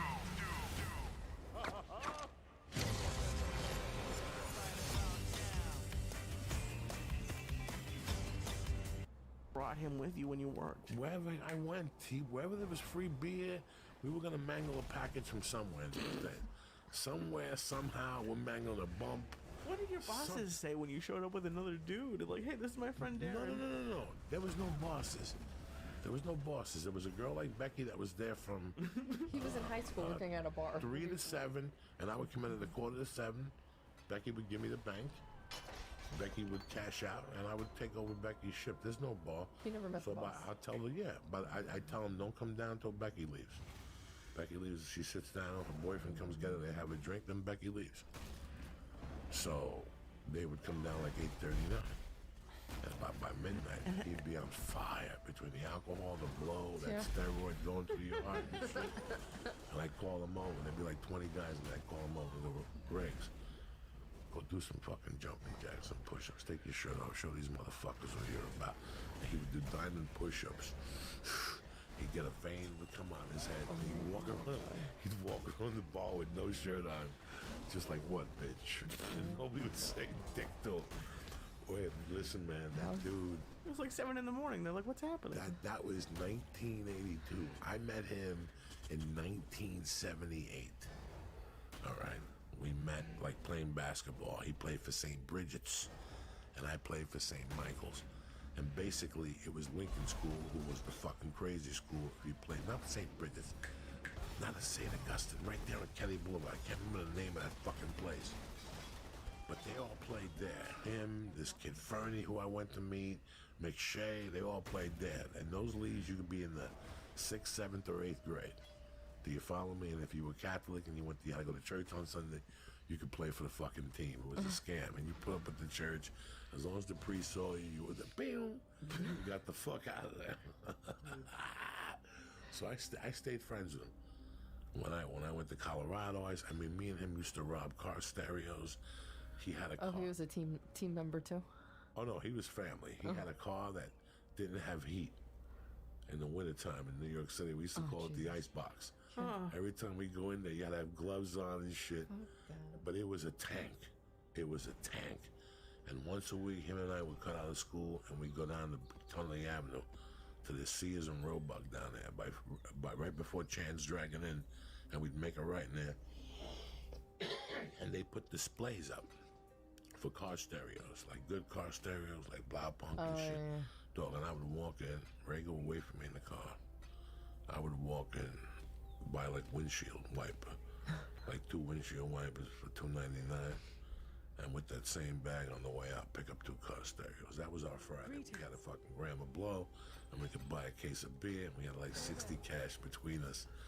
That was my mentality. And one time we went, and we fucking stole like 4 car stereos, maybe 6 of them. And as we were backing out, we hit this fucking car. Oh, jeez. And there was a guy in the car, but Rago hit him so fucking hard that his car was wiggling for like 4 fucking minutes. Like, we fucked it up. We fucked that car up, dog. We fucked that car up. And the guy was like, no problems and shit. And then we had that ice box till the summer. And when we were graduating high school one night, we were going down the shore. There was this restaurant called Mando's in Paramus, New Jersey. And the kid's name was Merlot. Behind his back, they called him Mort. Right? Mort. He was cool as fuck. I love Rob Merlot, but we used to call him Mort. What if he didn't know? What if he finds out right now? No, he knew. We used to call him Mort. Right? We used to call him Mort. And he had a great sister. And he was this kind of dude. On Friday nights, his father owned this restaurant. So if he needed dough, he'd come up to you and go, listen, come meet at my father's restaurant. Work from 11 at night to 7 in the morning cleaning the place. We do a spotless job. You eat whatever you want. Just don't touch the shrimp. That's it. Just promise me you won't touch the shrimp or lobster. I promise you. First thing you went for. The first thing you went, yeah. Who the fuck you think you're dealing with? Take a live lobster, he boiled it. And he used to tell me, every week, I do great. You and Conti come down here, the shrimp disappears. I don't understand this. Is that all you guys eat? The steak, this fish, all you guys eat is my fucking shrimp.